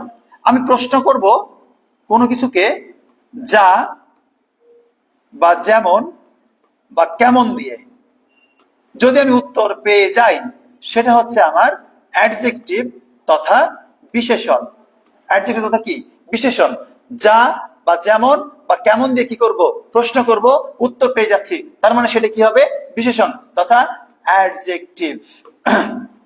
ওকে, এখন এই বিষয়টা যদি এখন আমি বলি যে দরিদ্র, দরিদ্র, তোমরা প্রশ্ন করো তো লোকটি কেমন, উত্তর আসছে দরিদ্র, তাহলে দরিদ্র শব্দটা কি হবে?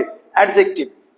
আমি একটা শব্দ দিলাম কৃপণ, কৃপণ, যদি বলি লোকটি কেমন, কৃপণ, উত্তর চলে আসছে, তাহলে এটা কি হবে? বিশেষণ।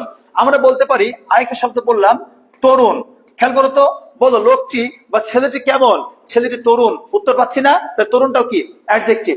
আচ্ছা, আমাকে বললো যে মাঠ, কেমন মাঠ, সামনে বললো সবুজ, সবুজ মাঠ। এবার আমরা প্রশ্ন করি কেমন দিয়ে, মাঠটা কেমন, সবুজ, তাহলে সবুজ এখানে কি? অ্যাডজেক্টিভ। এভাবে করে আমার খুবই সহজে বিশেষ্য এবং বিশেষণ নির্ণয় করা যায়। আমরা বিশেষ্য টেকনিকটা এখনো বলি নাই, শুধু বিশেষণটা বলেছি। তোমরা এই অংশটুকু একটু উঠিয়ে নাও, আমি এটা মিশাই দিয়ে আবার বিশেষ্যটা সম্পর্কে লিখছি।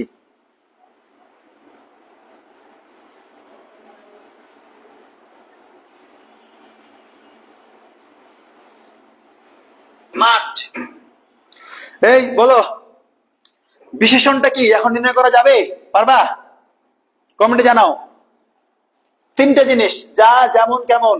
বিশেষণ, কেমন লোক দরিদ্র, কেমন লোক কৃপণ, কেমন ছেলে তরুণ, কেমন মাঠ সবুজ, কেমন গতি দ্রুত গতি, দ্রুত কি? অ্যাডজেক্টিভ।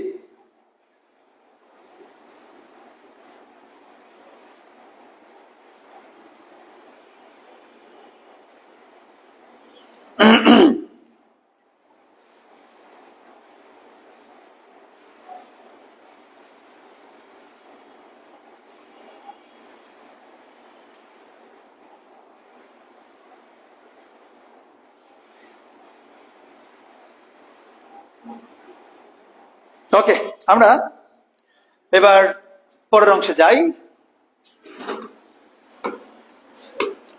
খেয়াল করো, যদি আমরা প্রশ্ন করি কি আছে বা যা আছে, কিংবা কোনো কিছুর নাম সরাসরি চলে আসছে, উত্তর পেয়ে যাচ্ছি, সেটা হবে বিশেষ্য। সেটা কি হবে? সেটা হবে বিশেষ্য। যা আছে বা নাম, যেমন আমরা একটু আগে বললাম দরিদ্র, কেমন? দরিদ্র। কি আছে? দরিদ্রতা আছে। কি আছে ভাইয়া? দরিদ্রতা আছে। খেয়াল করো, যদি আমি বলি লোকটি কেমন, দরিদ্রতা, মিলবে না, কিন্তু লোকটি কি আছে? দরিদ্রতা আছে, মিলে যাবে। আর আছে মানে কি? বিশেষ্য। এবার যদি আমি বলি কৃপণতা, কৃপণতা, কৃপণতা আছে, তাহলে লোকটির কি আছে? কৃপণতা আছে। ছেলেটির কি আছে? তারুণ্য আছে। কি আছে? তারুণ্য আছে। এলে এই শব্দগুলো কি? বিশেষ্য। এই শব্দগুলো কি? বিশেষ্য। মাথায় রাখতে হবে। আমি একটু পরে ফ্রেশ আকারে যখন আমার এই পিডিএফটা আমি সরাই ফেলবো, মূল লেখালেখির ক্ষেত্রে আসবো, তখন মনে রাখবা, তখন মনে রাখবা যে আমরা দরিদ্রতা, দারিদ্র নাকি দারিদ্রতা, কৃপণতা, কার্পণ্য নাকি কার্পণ্যতা, সুন্দর, সুন্দরতা, সৌন্দর্য নাকি সৌন্দর্যতা, এই অংশগুলো আমরা শিখবো। সেহেতু ক্লাসে শেষ পর্যন্ত অবশ্যই থাকতে হবে, নাহলে মিস করবা। এবার এটা বাদ, চলে গেলাম। কই যাব? জানি না যাব কোথায়। ক্রিয়ার কালে, কোন কালে? ক্রিয়ার কাল। আমি পরশুদিন, হ্যাঁ পরশুদিন মনে হয়, পরশুদিনেই দিনাজপুরে ছিলাম ক্লাসের জন্য, সেখানে নার্সিং ক্লাস নিচ্ছিলাম। তো নার্সিং এর ম্যাক্সিমাম জায়গায় যখন বললাম যে সমস্যা কোথায়, অনেকে কিন্তু বলেছে ক্রিয়ার কালে সমস্যা হচ্ছে। তো ক্রিয়ার কালে সমস্যা নিয়ে আসলে মানে এতটা চিন্তা করা দরকার নেই। ক্রিয়ার কাল থেকে প্রশ্ন কিন্তু আসে। দেখো, ক্রিয়ার কাল অংশটি দেখে যেও 3-4 বার প্রশ্ন এসেছে অধ্যায় থেকে, মানে 50-50। এটা কি? এটা হচ্ছে 50-50। আচ্ছা, একটা কমেন্ট এসছে দরিদ্র এর বিশেষ্য পদ দরিদ্রতা না দিয়ে দারিদ্র দিয়েছে, কোনটা সঠিক উত্তর? দুইটাই সঠিক, দুইটাই ঠিক। দরিদ্রতা ঠিক, দারিদ্র ঠিক, তবে দারিদ্রতা ভুল। আমি এটা ব্যাখ্যা করে দিচ্ছি, রিল্যাক্স। আর 5 মিনিটের মধ্যে আমার এই এই কপিটা শেষ হবে। এটা শেষ হলে আমি কিন্তু বিভিন্ন আলোচনায় যাব।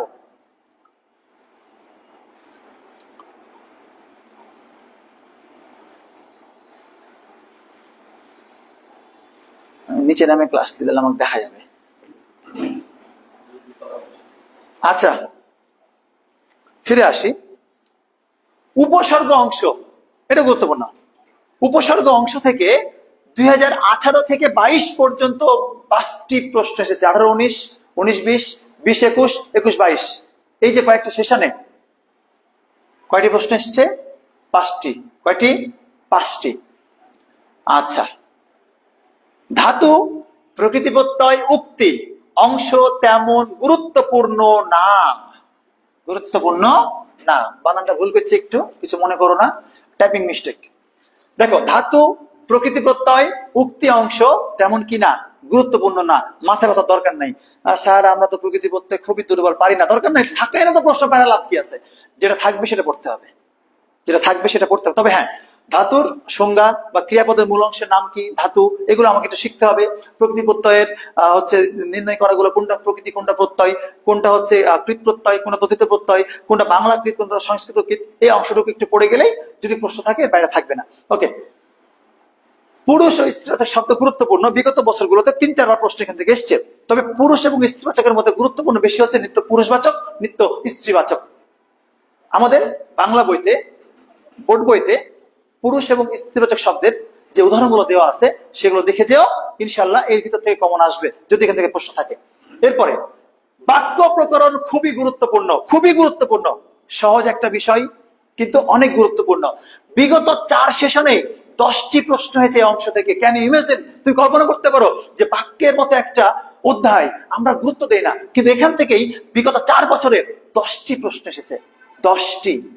তুমি মনে করতে পারো ভাইয়া 2টা প্রশ্ন করে লাভ কি? ভাই তোর প্রশ্ন থাকবে 20টা, যদি 2টা বাক্য থেকে বাদ দিস, 2টা সমাজ থেকে বাদ দিস, 2টা কারক থেকে বাদ দিস, 2টা হচ্ছে সমর্থ থেকে বাদ দিস, থাকে কয়টা? 10টা। 10টা প্রশ্ন করে লাভ নাই, চান্স হবে না। সবাই পড়ে, চান্স হয় কাদের? যারা পড়ার মতো পড়ে, টেকনিকটা ফলো করে পড়ে। সে তো বাক্য প্রকরণ আমি আবারও বলছি, গুরুত্ব দিতেই হবে, মাস্ট বি। এরপর হ্যাঁ, আমার সবচেয়ে পছন্দের টপিক, অনেকের হচ্ছে নাইট মেয়ার টপিক, আবার অনেকের ভালোবাসার প্রতীক। আমি বরাবরই বলি, বানান ভুলে পাপ, পাপে নাম্বার নাই। বানান ভুলে কি? পাপ, আর পাপে কি নাই? নাম্বার নাই। ভালো করে খেয়াল করো, বানান শুদ্ধিকরণ খুবই গুরুত্বপূর্ণ। বিগত 10 বছরে 10টার উপরে প্রশ্ন এই অংশ থেকে এসেছে। মানে প্রত্যেক বছরে এই বানান শুদ্ধিকরণ অংশ থেকে ভাই প্রশ্ন থাকেই, মাস্ট বি থাকে। বিগত 10 বছরে আমার মনে হয় 15 থেকে 16টা প্রশ্ন এসছে, আমার থেকে 12 কিংবা 13টা পড়েছে। মানে একটা বই নিয়ে বেশ কিছু বিগত বছর প্রশ্ন নিয়ে অ্যানালাইসিস করতে করতে আসলে সবগুলো প্রশ্ন তো চোখের ভিতরে চলে আসে না, যেগুলো আসে আমি সেগুলো নিয়ে সাজিয়েছি। তাহলে আমরা ব্যাকরণটা আরেকবার দেখি। বানান শুদ্ধিকরণ 1, 2 বাক্য প্রকরণ, 3 পুরুষ ও স্ত্রীবাচক শব্দ, 4 উপসর্গ, 5 ক্রিয়ার কাল, 6 পদ প্রকরণ, আচ্ছা 7 শব্দের শ্রেণী বিভাগ বা শব্দ ভান্ডার, 8 কারক, 9 সমাস, 10 বচন, 11 সন্ধি, 12 বাংলা ভাষা সম্পর্কিত, ধ্বনি বর্ণ সম্পর্কিত। তাহলে এই যে এত এত টপিক আছে, সবগুলোতে গুরুত্ব দেওয়ার দরকার এই মুহূর্তে নাই, কারণ এটা শেষ পর্যায়ে এসে আমাকে পড়তে হবে কি, কোত্থেকে প্রশ্ন আসছে, কোত্থেকে প্রশ্ন আসছে না। যেখান থেকে আসছে আমি সেখানে গুরুত্ব দিব, এটা স্বাভাবিক বিষয়। কারণ নার্সিং একটা ধারাবাহিকতা হচ্ছে সবসময় ফলো করে। বাংলার ক্ষেত্রে আমি দেখেছি, এখন ইংলিশের ক্ষেত্রে কি হয়, সাধারণ জ্ঞানের ক্ষেত্রে কি হয় আমি তো জানি না, বাট বাংলার ক্ষেত্রে কি হয় এটা আমি জানি। তোমাদেরও জানতে হবে, সেভাবে পড়তে হবে। একটু পড়াশোনা করো তাহলে হবে। এই যে 12টা অধ্যায় মাত্র ব্যাকরণে, পারবা না? কেন পারবো না? তোমরা সময় পেয়েছো কখন থেকে দেখো। যারা রিঅ্যাডমিশন, ওকে লেট ইট, বাদ দিলাম। অ্যাডমিশন থেকে যদি আমরা ধরি সেপ্টেম্বর, পুরো সেপ্টেম্বর, অক্টোবর, নভেম্বর, ডিসেম্বর, জানুয়ারি, ফেব্রুয়ারি, মার্চ, অলরেডি 7 মাস, এপ্রিল, 8 মাস সময় পেয়েও যদি তোমরা শিখতে না পারো, তাহলে আমি বলবো তোমাদের ব্যাড লাকটাই খারাপ, অথবা তোমরা পচা, অথবা আমরা শেখাতে পারিনি, যে কোনো একটা। কিরে পোলাপান, কমেন্ট নাই কেন? হ্যাঁ, কমেন্ট নাই, শেয়ার নাই, কাহিনী কি? শেয়ার কত টাকা লাগে? না তোমরা শেয়ারে না, তোমরা বলতে পারো যে আমরা আমাদের জিনিস কাউকে শেয়ার করি না, নিজের কাছে রেখে দিই, এমনটা।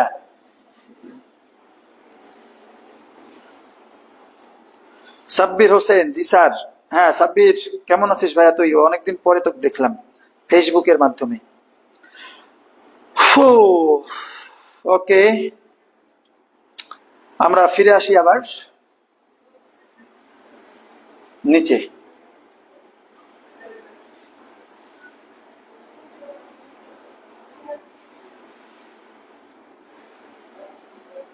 মুখস্থ অংশ, যারা ইসলামী নার্সিং সহ অন্যান্য নার্সিং প্রতিষ্ঠানগুলোতে আমার ক্লাস করেছো, শুরুর দিকে, শেষ দিকে, মাঝের দিকে, আমি শুরুতেই একটা কথা বলেছিলাম, প্রত্যেকটা ক্লাসেই আমার মনে আছে, মুখস্থ অংশ কিন্তু সম্পূর্ণ তোমার উপর।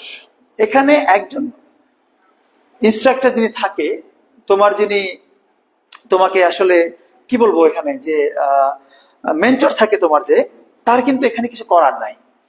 এটা সম্পূর্ণ তোমার হাতে, এই প্র্যাকটিসটা সম্পূর্ণ তোমার। কিন্তু আমি জানি অধিকাংশ স্টুডেন্ট আমার এই কথাতে গুরুত্ব দাওনি। আমি কি বলেছিলাম, একটু বিগত দিনগুলোতে যাও তো, পুরোনো স্মৃতিগুলোতে ফিরে যাও। ক্লাসে প্রথম দিনে আমি বলেছিলাম মুখস্থ অংশে বিশেষ করে সমর্থক শব্দ, বিপরীতার্থক শব্দ, এক কথায় প্রকাশ, বাগধারা, পারিভাষিক শব্দ, প্রবাদ, প্রবচন, এই 6টা অংশে জোর দাও। আচ্ছা, যদি 6টা অংশ, তোমার টার্গেট কি হবে? প্রত্যেক দিন 10টা করে মুখস্থ করা। 10টা সমর্থক শব্দ, 10টা এক কথায় প্রকাশ, 10টা পারিভাষিক শব্দ, 10টা বাগধারা, 10টা এক কথায় প্রকাশ, 10টা বিপরীত শব্দ। শুনেছ? শুনেছ? অনেকে শুনোনি। খেয়াল করো, সেপ্টেম্বর মাসে আমি এই কথাটা বলেছি, আজকে মার্চ, 7 মাস। 7 মাসের মধ্যে আমি 2 মাস বাদ দিলাম, 2 মাস বাদ দিলাম, 150 দিন থাকে 5 মাসে। আমি আর 50 দিন বাদ দিলাম, থাকে আমার 100 দিন। যদি পার ডে 10টা করে সমর্থক শব্দ পড়তা, 1000টা হইতো। 1000টা সমর্থক শব্দ আছে রে? নাই। বিপদের শব্দ 1000টা আছে? নাই। এতগুলো বইতে নাই, পড়ো নেই। আজকে পড়লে কি হতো? কমন পাইতা। কেমনে দেখো, বিপরীত শব্দ বিগত 10 বছরে 10টার উপরে এসছে, 10টার উপরে অংশ থেকে প্রশ্ন হয়েছে। তার মানে মুখস্থ অংশের জন্য বিপরীত শব্দ গুরুত্বপূর্ণ। আমি এখনো বলছি, তোমাদের মেবি মে মাসের 16 তারিখে পরীক্ষা, তার মানে পাক্কা 2 মাস সময় আছে। আজকে থেকেই শুরু করো। আমার মুখস্থ অংশ আমাকে মুখস্থ করে শেষ করতে হবে। 2 মাসে 60 দিন, 60 দিন থেকে আমি 10 দিন বাদ দিলাম, 50 দিন। প্রত্যেকটা দিন 10টা করে পড়ো। কিভাবে পড়বে এটা বলে দিয়েছিলাম। আজকে 1 থেকে 10, কালকে 1 থেকে 20, পরশু 1 থেকে 30, 1 থেকে 40, 1 থেকে 50। ধারাবাহিকতা বাড়াও, অটোমেটিক এগুলো মাথায় থাকবে। যারা এটা ফলো করনি, গুরুত্ব দাওনি, গুরুত্ব দিতে হবে। কারণ কি দেখো, সমর্থক শব্দ বিগত 10 বছরে 25টার উপরে প্রশ্ন হয়েছে। বিগত 10 বছরে কয়টার উপর প্রশ্ন হয়েছে? 25টার উপর। আমি কিন্তু আজকের ক্লাসটা বিগত 10 বছরে কি ধরনের প্রশ্ন এসছে সেটার উপর অ্যানালাইসিস করছি। কি পড়তে হবে, কি ফেলতে হবে। আজ এরা সবকিছু পড়াই দিলাম, হয়ে গেল, পড়ে ফেললাম, হয়ে গেল, দরকার নাই। No net. ফিরে আসো। সমর্থক শব্দ বিগত 10 বছরে কয়টা করতে হবে, সরি কয়টা এসছে প্রশ্ন? 25টার উপরে। তাহলে ভাইয়া সমর্থক শব্দ পড়তে হবে না হবে না? বলো তো, বলো। পড়তে হবে? কমেন্টে জানাও।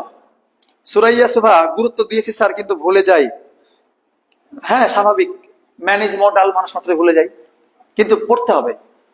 পড়া ভালোবেসে পড়তে হবে। আমি শুধু যে পড়ে গেলাম, গাছে পাতা সবুজ, গাছে পাতা সবুজ করে পড়ে গেলাম, হবে না। কিন্তু আমাকে পড়তে হবে পড়ার মতো করে।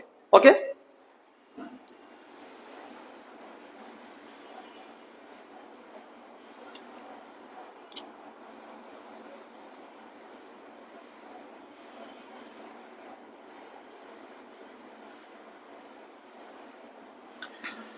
এরপর এক কথায় প্রকাশ অংশ থেকে বিগত 6 বছরে 10টির মতো প্রশ্ন এসছে। তার মানে এই মালটা গুরুত্বপূর্ণ। এক কথায় প্রকাশ, ওই যে আমরা বিভীষণের প্রতি মেঘনাদে পড়েছি, ইন্দ্রজিৎ, ইন্দ্রকে জয় করেছেন যিনি, এগুলো কি? এগুলো বাক্য সংক্ষেপ বা এক কথায় প্রকাশ। পড়া উচিত। আমি আবারও বলছি ভাইয়া, সময় আছে, সময় গেলে কিন্তু সাধন হবে না। ওকে,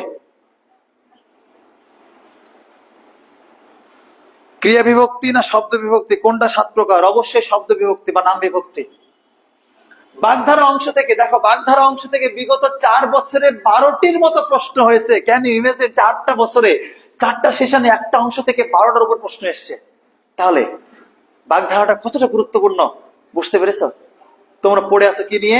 প্রকৃতি প্রত্যয়, ধাতু, উক্তি, ধ্বনি পরিবর্তন, যেগুলো থেকে প্রশ্ন হয় না সেগুলো নিয়ে পড়ে আছো। চান্স হবে? চান্স হবে না। কথা শুনে খারাপ লাগছে? বকা দিচ্ছি? চিল্লাচ্ছি? চিল্লাবো না কেন? তোমরা পড়ার মতো পড়ো। আমি বারবার বলছি, মুখস্থ অংশগুলোকে জোর দাও, না হলে কিন্তু চান্স হবে না। আজকে রিয়েলিটি তোমাদের মানতে হবে। চান্স অথবা মৃত্যু, না মরা যাবে না, এটা কথা কথা বললাম। হ্যাঁ, জন্মভূমি অথবা মৃত্যু কিছুদিন একটা ট্রেন্ড চলছিল, তো সেটাই চান্স অথবা চান্স না। শোনো, একটা কথা বলি, কি হবে? চান্স না হলে দুইটা বিষয় ঘটবে, হয় চান্স হবে নয় হবে না। কিন্তু কেন হবে না? আমার প্রশ্ন একটা, কেন হবে না? কারণ আছে অনেকগুলো। প্রথমত, পড়াশোনায় আমরা ঠিক করে মন দেই না। দ্বিতীয়ত, পড়াশোনার বাদে অন্য কাজগুলো বেশি করি, যেমন ফেসবুকে রিলস দেখি, মেতে থাকি ফেসবুক নিয়ে। 3 নাম্বার, আমরা প্রচুর পড়ি, 12 ঘন্টা 15 ঘন্টা পড়ি, তাও চান্স হলো না কেন? কারণ কিভাবে পড়বো, কোন বিষয়গুলো পড়বো, এগুলো আমরা অ্যানালাইসিস করি না।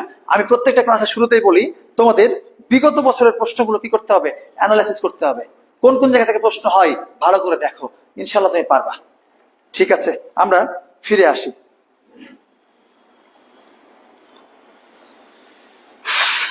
খেয়াল করো, 18-19 সেশনের পর পারিভাষিক শব্দ থেকে প্রশ্ন না হলে ওটা গুরুত্বপূর্ণ।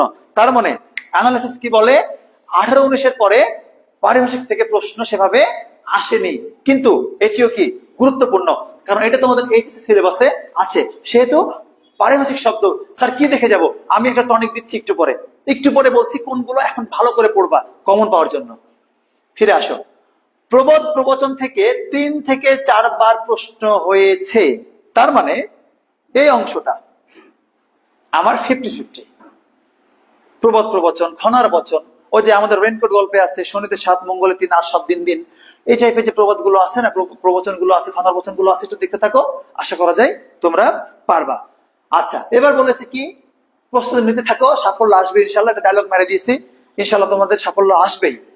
আর শুভকামনায়, আমি তো তানজিম ভাইয়া, পরিচালক, বাংলা একাডেমি, রাজশাহী একাডেমিক এবং অ্যাডমিশন কেয়ার। আমার অফিসটা হচ্ছে মেডিকেল ঘোষপাড়া মোড়ে। একটু নিজের প্রচারণা করে দিলাম। যাই হোক, এসব নিয়ে কথা পরে হবে। আমরা এতক্ষণ যেটা দেখলাম, 11 থেকে 12টা ব্যাকরণ থেকে। আর মুখস্থ অংশ কি কি দেখো? প্রবোধ প্রবচন 1, পারিভাষিক 2, বাগধারা 3, এক কথা প্রকাশ 4, সমর্থক শব্দ 5 এবং বিপরীত শব্দ 6। তাহলে এই যে লাস্টে আমরা এখানে 2 মিনিট আলোচনা করে এখান থেকে বের হয়ে আমরা কিছু তথ্য লিখে ঘুমিয়ে পড়বো। তাহলে মুখস্থ অংশ কয়টা? 6টা। ব্যাকরণে কয়টা? 12টা। 18টা অংশ হলো। আমরা এবার একটু চলে যাব উপরে।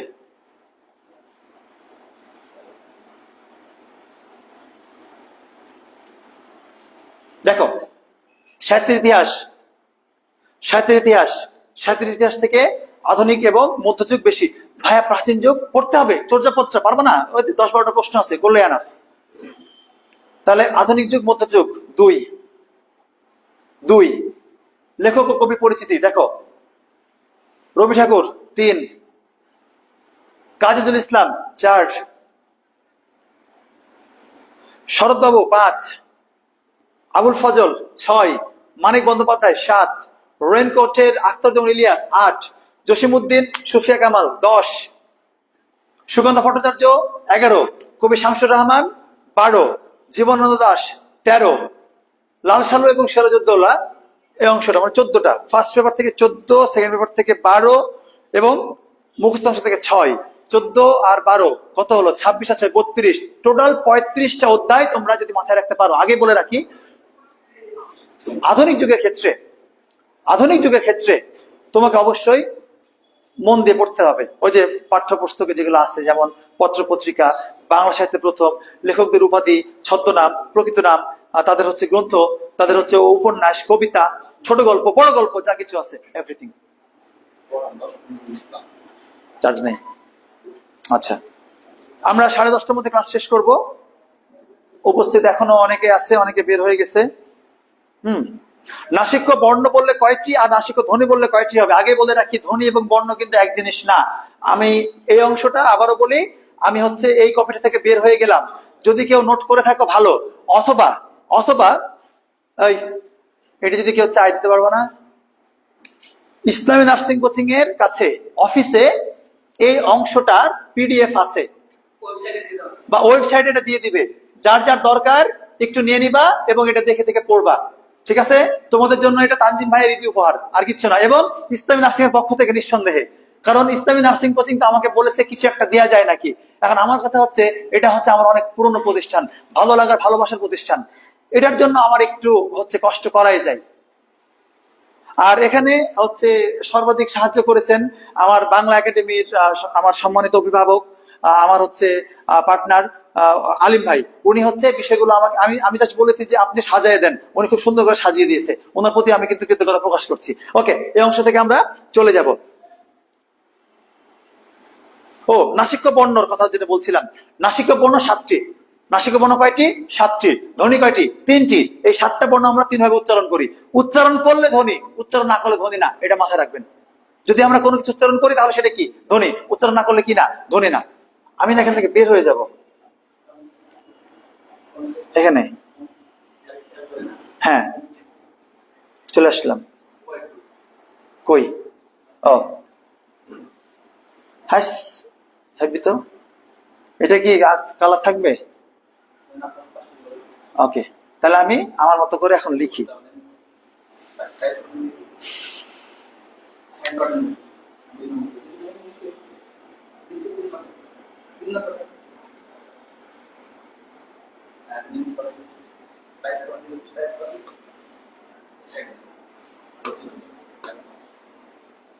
ওকে, ঠিক আছে, সমস্যা নেই। বড় করলাম, হ্যাঁ হ্যাঁ ঠিক আছে।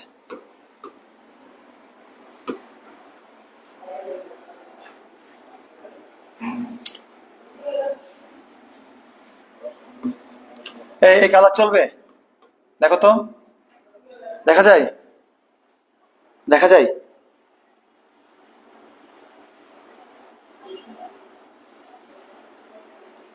চলবে। যদি বলা হয় নাসিক্য বর্ণ কয়টি, অবশ্যই 7টি। যদি বলা হয় শালা, নাসিক্য ধ্বনি কয়টি? 3টি। মনে রাখবা, বর্ণের চেয়ে ধ্বনি সবসময় কম। সবসময় কি?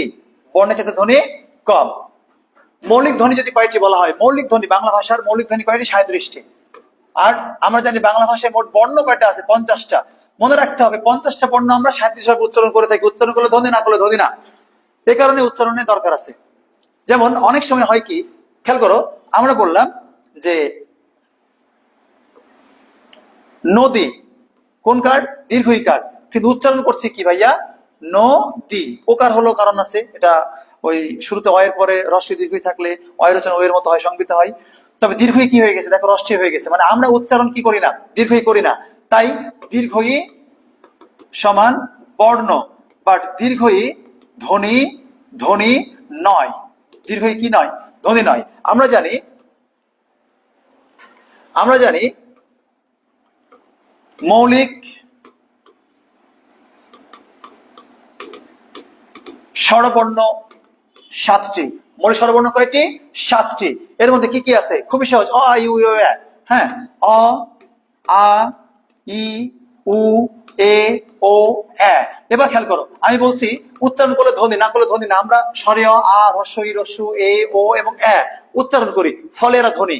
কিন্তু আমরা উচ্চারণ করি না কি কি? দেখো, দীর্ঘ ই আমরা উচ্চারণ করি না, দীর্ঘ আমরা উচ্চারণ করি না, রি আমরা উচ্চারণ করি না, ওই। তাহলে আচ্ছা, আমরা উচ্চারণ করি না ও। এখন প্রশ্ন হতে পারে 5টা উচ্চারণ করি না, এবার 7টা পাচ্ছি, হওয়ার কথা তো 6টা। হ্যাঁ, কিন্তু কোনো বর্ণ না, একই না, বর্ণ না। হচ্ছে 1974 সালে ডক্টর মোহাম্মদ আব্দুল হাই কর্তৃক যে বাংলা উনি অভিধানে যুক্ত করেছিলেন ধ্বনিটি, সেটা একটা ধ্বনি। আমরা উচ্চারণে করি, যেমন এ ক, এক না এক, নিঃসন্দেহে এক। তার মানে আমরা উচ্চারণ করি বিধায় এটা ধ্বনি, কিন্তু এর কোনো বর্ণের রূপ নাই, এটা মনে রাখতে হবে। তাহলে মনে রাখবা নাসিক্য বর্ণ 7টি, নাসিক্য ধ্বনি 3টি। আশা করি যে প্রশ্ন করেছিলা উত্তরটা পেয়ে গেছো।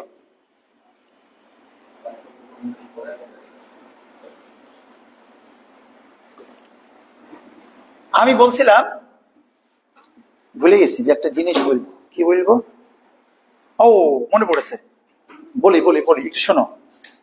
বিশেষ করে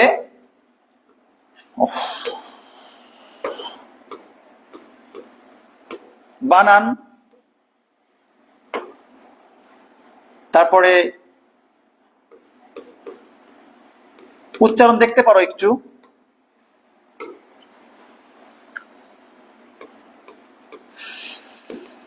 পারিভাষিক, এরপরে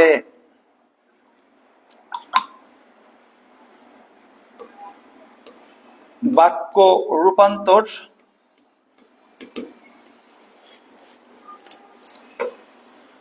এরপর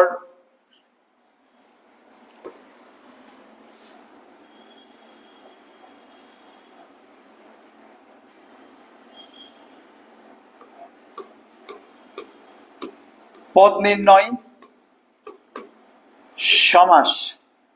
তোমাদের এইচএসসির বিগত সালের যে প্রশ্নগুলো আছে সেগুলো একটু যদি ভালো করে পড়তে পারো, বানান, উচ্চারণ, পারিভাষিক শব্দ কমন পাবা। পাশাপাশি বাক্য রূপান্তরে কিন্তু এইচএসসি লেভেলের গুলোই জাস্ট পড়ে যাও, মানে বোর্ড প্রশ্নগুলো বিগত সালের পড়ো, দেখো আমি বলছি কমন পাবা। সমাসের ক্ষেত্রেও কিন্তু অনেকটা কমন পাবা। পদ নির্ণয় কেন বললাম, ওই যে তোমাদের খ অংশ থাকতো না, যে নিচের হচ্ছে অনুচ্ছেদ বা নিচের বাক্য থেকে বিশেষ্য, বিশেষণ, সর্বনাম, ক্রিয়া, যোজক, আবেগ শব্দ, অনুসর্গ, এগুলো কি করে নির্ণয় করো, তুমি প্র্যাকটিস করো, আশা করা যায় এগুলো পারবা। আবার বলছি, বানান, উচ্চারণ, পারিভাষিক, বাক্য রূপান্তর, পদ এবং সমাস, এই অংশগুলোর জন্য তোমরা ফলো করবা এইচএসসি বিগত সালের বোর্ড প্রশ্ন। এইচএসসি কি প্রশ্ন, বিগত বছরের বোর্ড প্রশ্ন। বোঝা গেছে? আশা করি এই জিনিসটা তোমাদের কাজে লাগবে।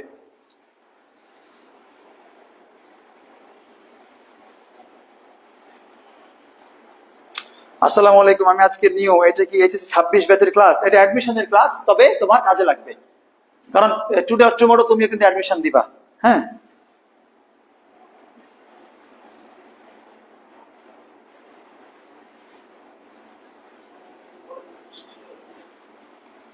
ওকে। আমরা এবার একটি টপিক পড়াবো।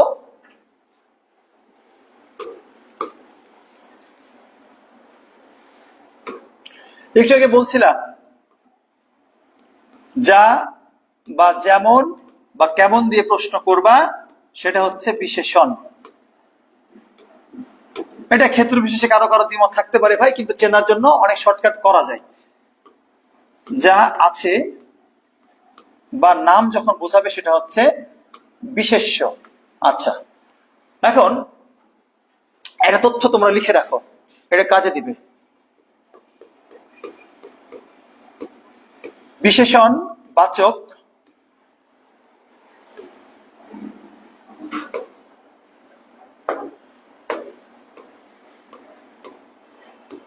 দেখালে চলবে?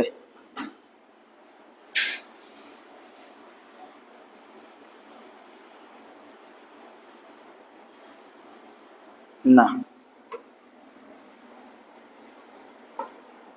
শব্দের সাথে তা বা জ ফলা যুক্ত করে শব্দটিকে বিশেষ্য করা যায়। আরেকটা তথ্য লিখে রাখো,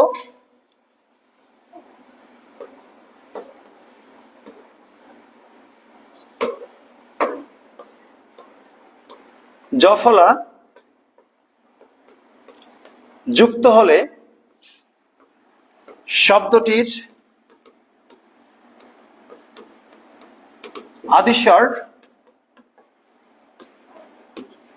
বৃদ্ধি পায়। কি বৃদ্ধি পায় ভাইয়া? আদিস্বর বৃদ্ধি পায়। আর একটা তথ্য,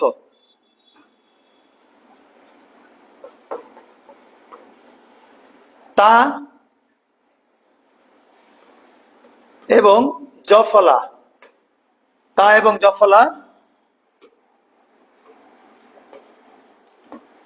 একত্রে বসানো যাবে না। তা এবং জফলা একত্রে বসানো যাবে না।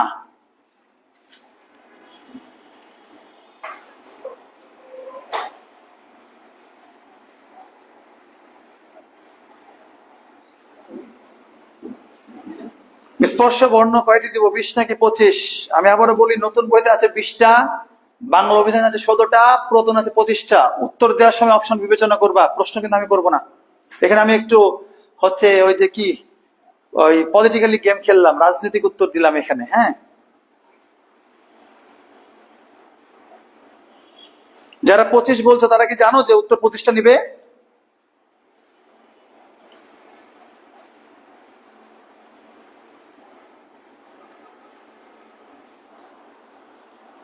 ঠিক আছে, আশা করি অংশটুকু হয়েছে। ভালো করে খেয়াল করো, আমি যা বা যেমন বা কেমন ধরে প্রশ্ন করবো, উত্তর পাবো বিশেষণ।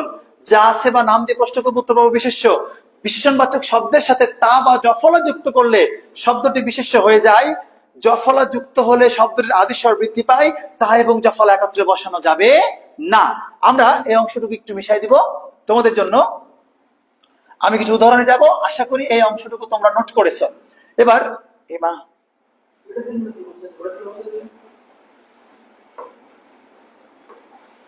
এটা একটু নতুন কোয়ালিটি তো, আমারটার মতো না, এই কারণে উল্টা পাল্টা হচ্ছে। ওকে, ফিরে আসি। খেয়াল করো, আমরা বলছিলাম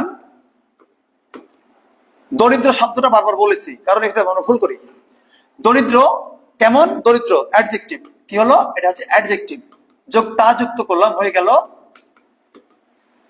দরিদ্রতা। দরিদ্রতা, দরিদ্রতা এটা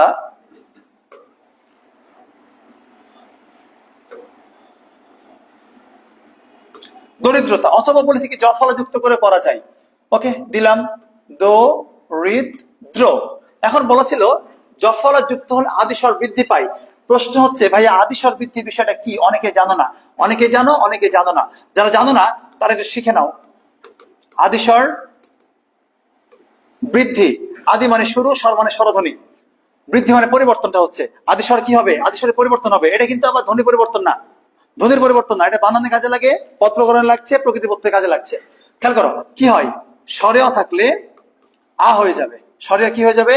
আ হয়ে যাবে। হ্রস্বই বা দীর্ঘই যদি থাকে বৃদ্ধিতে, সেটা হয়ে যাবে ওই।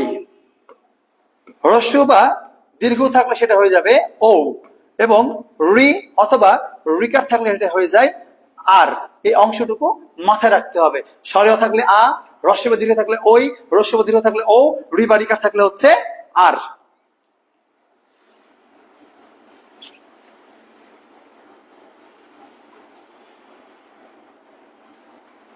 ওকে, তাহলে আমাদের প্রশ্ন ছিল জফলা যুক্ত হলে আদিস্বর কি পাবে? বৃদ্ধি পাবে।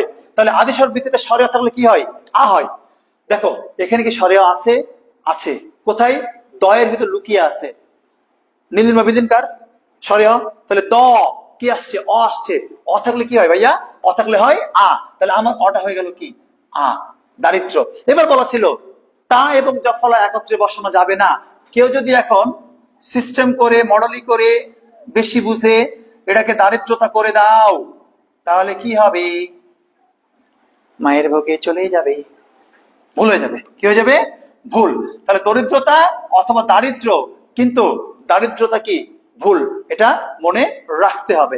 ওকে, এরপরে আমরা দেখি আরেকটা অংশ। কৃপণ। কি নিলাম? কৃপণ। তা যুক্ত করলাম, হয়ে গেল কি? কৃপণতা। তাহলে খেয়াল করো, কৃপণ হচ্ছে আমার অ্যাডজেক্টিভ, কৃপণতা হচ্ছে আমার নাউন। অথবা জফলা যুক্ত করতে হবে। কি ফলা? জফলা। জফলা যুক্ত করলে শব্দের আদিস্বর কি পাই? বৃদ্ধি পাই। কেমনে? রিকার আছে না? রিকার থাকলে হয় কি ভাইয়া? আর। তাহলে আমি যদি এখানে এটা বসাই, কার পন ন। এবার একটা বিষয় মনে রাখবা, র কিন্তু তার মূল আকৃতিতে বসবে না। র তার মূল আকৃতিতে কি বসবে না, র তাহলে বসবে কিভাবে, র বসবে রেফ হয়ে, কি হয়ে, রেফ হয়ে, কার্পণ্য, কার্পণ্য। এখন কেউ যদি বলো কার্পণ্যতা, সেটা কি হবে, সেটা ভুল হয়ে যাবে। আচ্ছা, আরেকটা উদাহরণ আমরা নিই, সুন্দর, সুন্দর, ছেলেটি বা মেয়েটি কেমন, বা দৃশ্যটি কেমন, সুন্দর, তার মানে যেমন কেমন প্রশ্ন করেছি, অ্যাডজেক্টিভ হয়ে গেল, এর সঙ্গে আমি তা যুক্ত করলাম, হয়ে গেল কি সুন্দরতা। যদিও সুন্দরতা শব্দটির প্রচলন অনেক কম, প্রচলন অনেক কম। এখন যদি আমি সুন্দরের সাথে জফলা যুক্ত করি, কি ফলা, জফলা, ওকে, জফলা যুক্ত করব, রস্যু বা দীর্ঘস্বর জফলা হলে হয় কি ও হয়, তাহলে রস্যুটা হয়ে যাবে কি এখানে, রস্যুটা হয়ে যাবে ও, তাহলে হয়ে গেল সৌন্দর্য, দন্ত ন দ, এবার র এবং জফলা একসাথে হয়ে জফলা মূল রূপে আসলো এবং রটা রেফ হয়ে গেল সৌন্দর্য। এখন কেউ যদি এটাকে সৌন্দর্যতা বলো, কি বলো, সৌন্দর্যতা, তাহলে এটা কি হয়ে যাবে, এটা ভুল হয়ে যাবে। সেহেতু মনে রাখতে হবে আমার বিশেষণবাচক শব্দের সাথে তা বা জফলা যুক্ত করলে বিশেষ্য হচ্ছে, তা এবং জফলা একত্রে বসানো যায় না, জফলা যুক্ত হলে আদেশ কি পাই, বৃদ্ধি পাই। আর কতক্ষণ, ও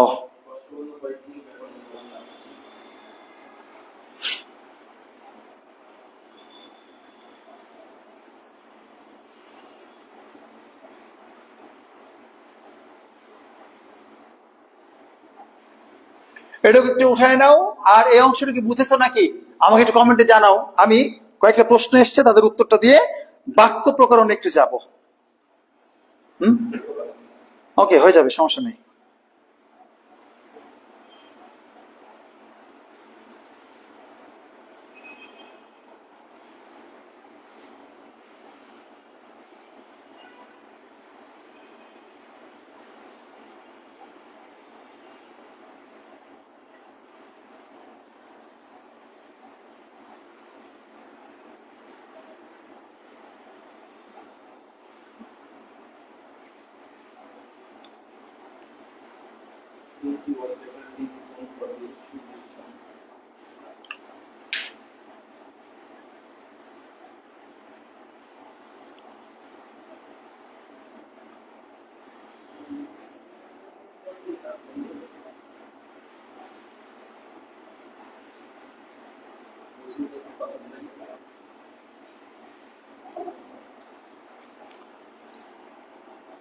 ব্যাকরণের প্রধান কাজ কি, ব্যাকরণের প্রধান কাজ নিয়ে কয়েকটি উত্তর আছে, তার মধ্যে প্রথম যে উত্তরটা সবচেয়ে বেশি এসেছে সেটা হচ্ছে ভাষার বিশ্লেষণ করা, আর কিছু কিছু ক্ষেত্রে বলা হয়েছে ভাষার নিয়ম প্রতিষ্ঠা। আচ্ছা, এরপর আরেকটা প্রশ্ন পেয়েছি, আমি দেখি এখানে, কই হারাই গেল কেন, আমার লাইভ কোথায়, স্পর্শ বন্ধনে আমি কথা বলেছি,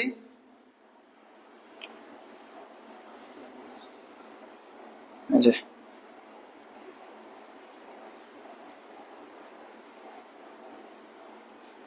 কই রে, কমেন্ট আসছে না আমার কেন, দাঁড়াও একটু, পাবো, এখনই পাবো।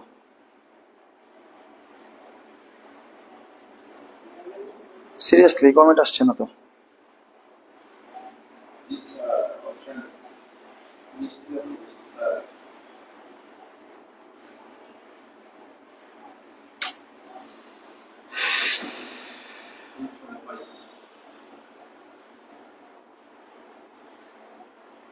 আশ্চর্য কথা, একটা কমেন্টে তো আসছে না।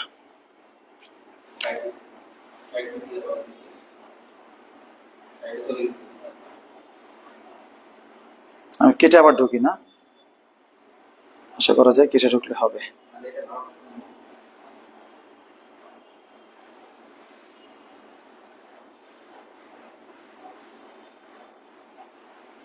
আয় আয় আয়,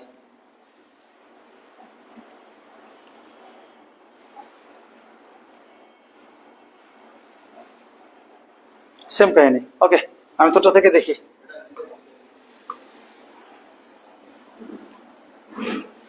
দেখি।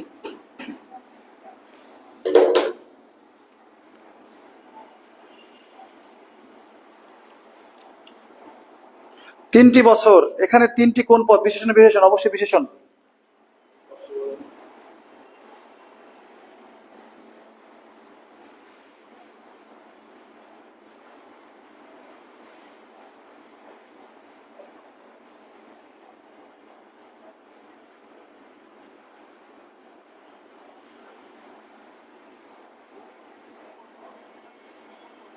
ফারজুল ইসলাম স্যার দিনাজপুর থেকে, হ্যাঁ হ্যাঁ হ্যাঁ, তোমারও তো সেম আসছে, কমেন্ট হারাই যাচ্ছে। আচ্ছা যাক, আমি দেখছি, কমেন্ট আসলে আমাকে আবার দাও।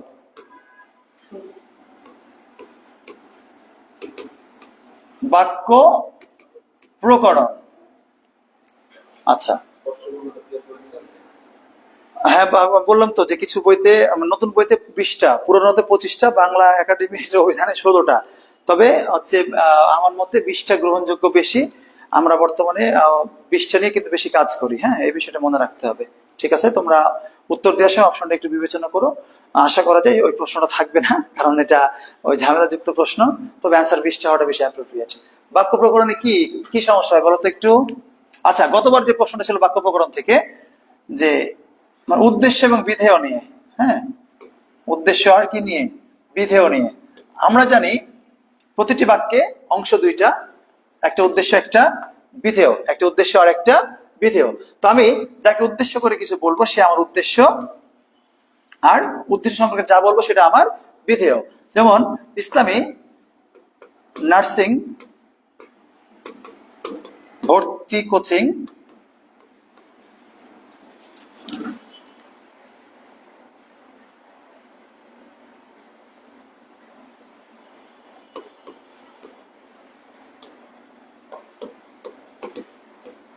ভর্তি পরীক্ষা সংক্রান্ত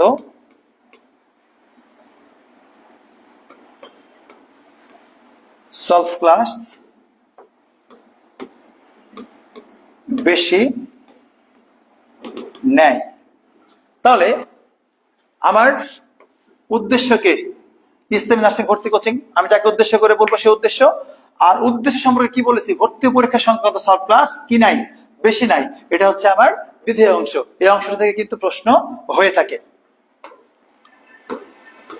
আচ্ছা, এরপরে বাক্য প্রকরণ থেকে প্রশ্ন আসতে পারে যে একটি সার্থক বাক্যের কয়টি গুণ থাকে। আমরা জানি সার্থক বাক্যের গুণ কয়টি, 3টি। আকাঙ্ক্ষা, আসক্তি, যোগ্যতা। আকাঙ্ক্ষা, আসক্তি, যোগ্যতা, 3টা অংশ। আকাঙ্ক্ষা, আসক্তি, যোগ্যতা।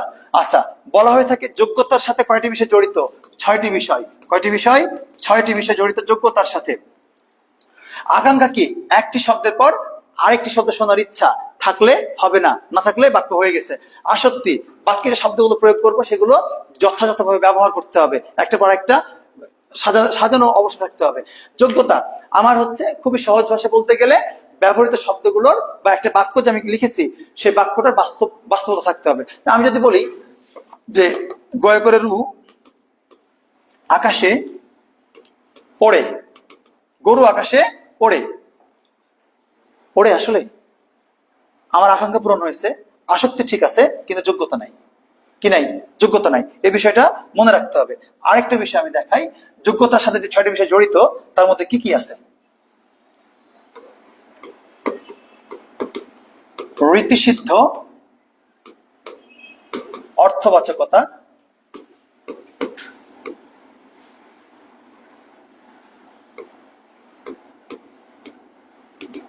দুর্বোধ্যতা, উপমার ভুল প্রয়োগ,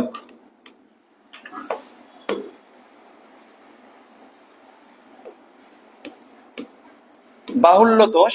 এখান থেকে প্রশ্ন বেশি হয়।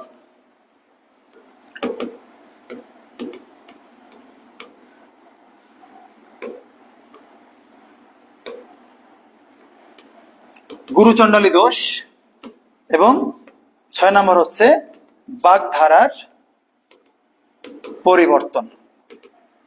এই 6টা অংশ থেকে আমার বাক্যের যোগ্যতা কি হয়, নষ্ট হয়, এই 6টা কারণে। রীতিসিদ্ধ অর্থবাচকতা হচ্ছে আমার উৎপত্তিগত অর্থ তথা প্রকৃতিপ্রত্যয়গত অর্থ আর ব্যবহারিক অর্থ আলাদা হয়। যদি আমি ব্যবহারিক ক্ষেত্রে প্রকৃতি প্রত্যয়ের অর্থটা ব্যবহার করি সেটা ভুল হয়ে যাবে। দুর্বোধ্যতা মানে হচ্ছে যে ভাষাগুলো অপ্রচলিত বা আমার ব্যবহার কম করি, কঠিন শব্দ প্রয়োগ করা যাবে না। যেমন আমি যদি বলি হরির উপরে হরি, হরিতে শোভা পাই, হরিকে দেখে হরি, হরিতে লুকাই, আমরা কি বলি বুঝি না, তবে বাক্য হয়েছে কিন্তু দুর্বোধ্য বাক্য। মিন খোফাকুল কুবলয়, এটাও কিন্তু বাক্য হয়েছে কিন্তু দুর্বোধ্য। আমাদের হচ্ছে অনুসর্গে একটা লাইন আছে, দংশন কথা সেন বিহঙ্গ যোজে ভুজঙ্গ শনে। এই ধরনের যদি বাক্য, এই শব্দগুলো আমার বাক্যে প্রয়োগ করি, বাক্যতার যোগ্যতা হারাবে। বাহুল্য দোষ, প্রয়োজনের অতিরিক্ত শব্দ ব্যবহার, ওই যে বহু বচনে দ্বিতীয় ব্যবহার করা যাবে না। উপমার ভুল প্রয়োগ, উপমানে অলংকার, অলংকার ঠিকঠাক ভাবে পড়তে হবে, নাহলে ভুল হয়ে যাবে। গুরুচণ্ডলী দোষটা হচ্ছে দেশি এবং সংস্কৃত শব্দের একসাথে প্রয়োগ করা। গরুর শকট ভুল, গরুর গাড়ি ঠিক, শবদাহ ঠিক, শব পোড়া ভুল, এইগুলোর দিকে নজর রাখতে হবে। বাগধারার পরিবর্তন, বাগধারা হচ্ছে ভাষা বিশেষ ঐতিহ্য, এটার পরিবর্তন করা যাবে না ইচ্ছে মতো। যেমন অরণ্যে রোদন, নিষ্ফল আবেদন আমরা জানি। এখন অরণ্য মানে বন, রোদন মানে হচ্ছে চিল্লানো, চিৎকার করা, কান্না করা। যদি আমি অরণ্যে রোদন না বলে বলি বনে ক্রন্দন, বাক্যটা কি হবে? ভুল হয়ে যাবে। বিষয়গুলোর ক্ষেত্রে মাথা দিয়ে রাখতে হবে। আচ্ছা, আমি আর একটু বিষয় দেখাবো।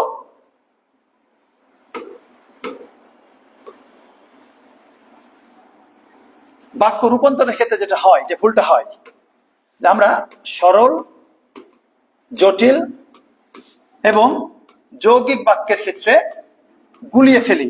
সরল মনে রাখবা ঝামেলাহীন, কিহীন, ঝামেলাহীন।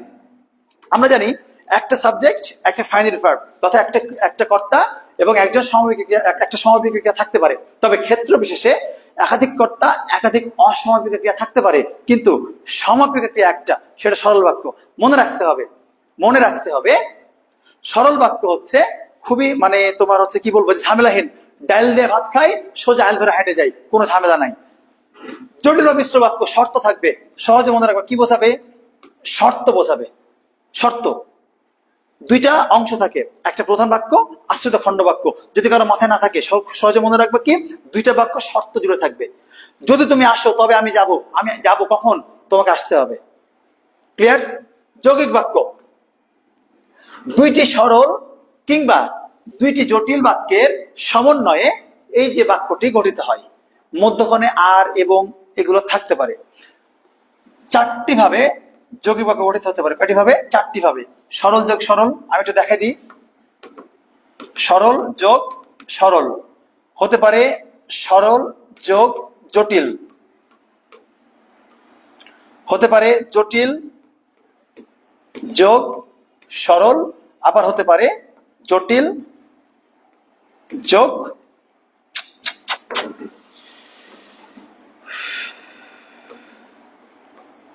জটিল। তাহলে এই চারটি উপায়ে একটা যৌগিক বাক্য কি হতে পারে? গঠিত হতে পারে। এইচএসসির প্রিভিয়াস প্রশ্নগুলো পড়বা, আশা করি পারবা।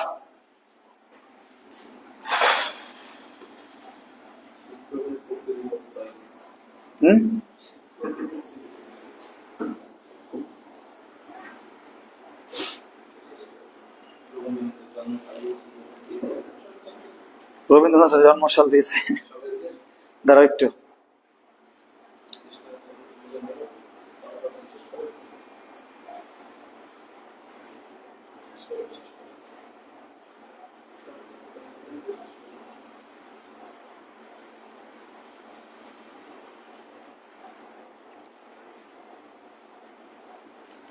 কি প্রশ্ন করেছে?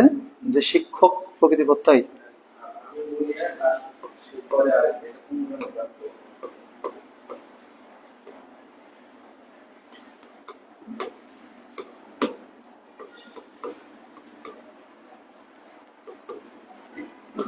শিক্ষা জগৎ তথা নক, শিক্ষক। আরেকটা কি বলেছে? আচ্ছা, আমি বলি এক, কি বাক্য বলো? সরল বাক্য। সরল বাক্য, আমি বলি এক আর সে করে আরেক, তাই তো? এটাই তো যৌগিক বাক্য। ও,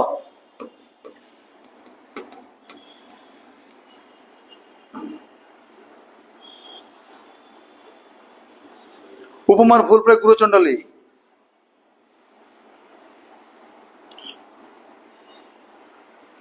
এই ইফতার পার্টি নিরাপদ না, এদেশে জঙ্গি গোষ্ঠীর কারণে তীব্র নিন্দা জানাচ্ছি। ভাই, কোন জায়গায় কি কমেন্ট করতে হয় আমার মনে জানা উচিত। মাথা কি গেছে না আছে বলেন তো? হ্যাঁ, এটা তো ক্লাস, এটা তো অন্য কিছু না। একটু মাথাটা খাটান ভাই, নাহলে ব্যাকরণ শিখেন। যাই হোক, অনেক কথা হলো। তোমাদের সাথে আসলে অনেক কথা বাকি আছে, অনেক কিছু শেখানোর বাকি ছিল, কিন্তু আজকে প্রশ্ন অ্যানালিসিস পর্যন্ত থাকলো। আশা করি তোমরা ক্লাসটা উপভোগ করেছো। না করলে কিছু করার নাই, এতক্ষণ তো ছিলা। দেখা হয়তো আবার কখনো হবে। দোয়া রাখো, ভালো থাকো, আর যে বিষয়গুলো পড়তে বলেছি খুব ভালো করে পড়ো। আর সর্বোপরি কথা হচ্ছে যে প্রত্যেক বুধবারেই আমি যতটা শুনেছি বা যতটা জেনেছি, ইসলামী নার্সিং কোচিং তোমাদের জন্যই ফ্রি ক্লাসের ব্যবস্থা রেখেছে অনলাইনে। অ্যাকচুয়ালি আমরা তো অনলাইনে পেড ব্যাচে পড়াই টাকা পয়সা নিয়ে, এখানে কিন্তু টাকা পয়সার কোনো সিস্টেম নাই। একটা বিষয় হচ্ছে প্রচারণা করা, বা আমরা আসলে কতটা ডেডিকেটেড স্টুডেন্টদের জন্য সেটা নিয়ে। ইসলামী নার্সিং কোচিংকে আমি আগে থেকেই বলতাম, যেহেতু স্মার্ট বোর্ড আছে, এটা ভালোভাবে কাজে লাগান। তো এবছর তারা কথাটা শুনেছে, তাদের প্রতি আমার একটা আলাদা ভালোবাসা এই কারণে কাজ করে। তো যারা তোমরা আছো অনলাইনে বিভিন্ন জায়গা থেকে, সামনে বছরও তো রাজশাহীতে স্টুডেন্ট আসবে, ছোট ভাই বোন, তোমরা জানো এবছর সার্ভিস কেমন হয়েছে। যারা স্টুডেন্ট আছো তাদের প্রতি আমি একটা কথা বলবো, যে সার্ভিসটা দেখেই যে কোনো জায়গায় ভর্তি করবো। আমার সার্ভিস ভালো, আমার কাছে পাঠাতে পারো। আমার সার্ভিস খারাপ, আমার কিছু বলার নাই ভাই।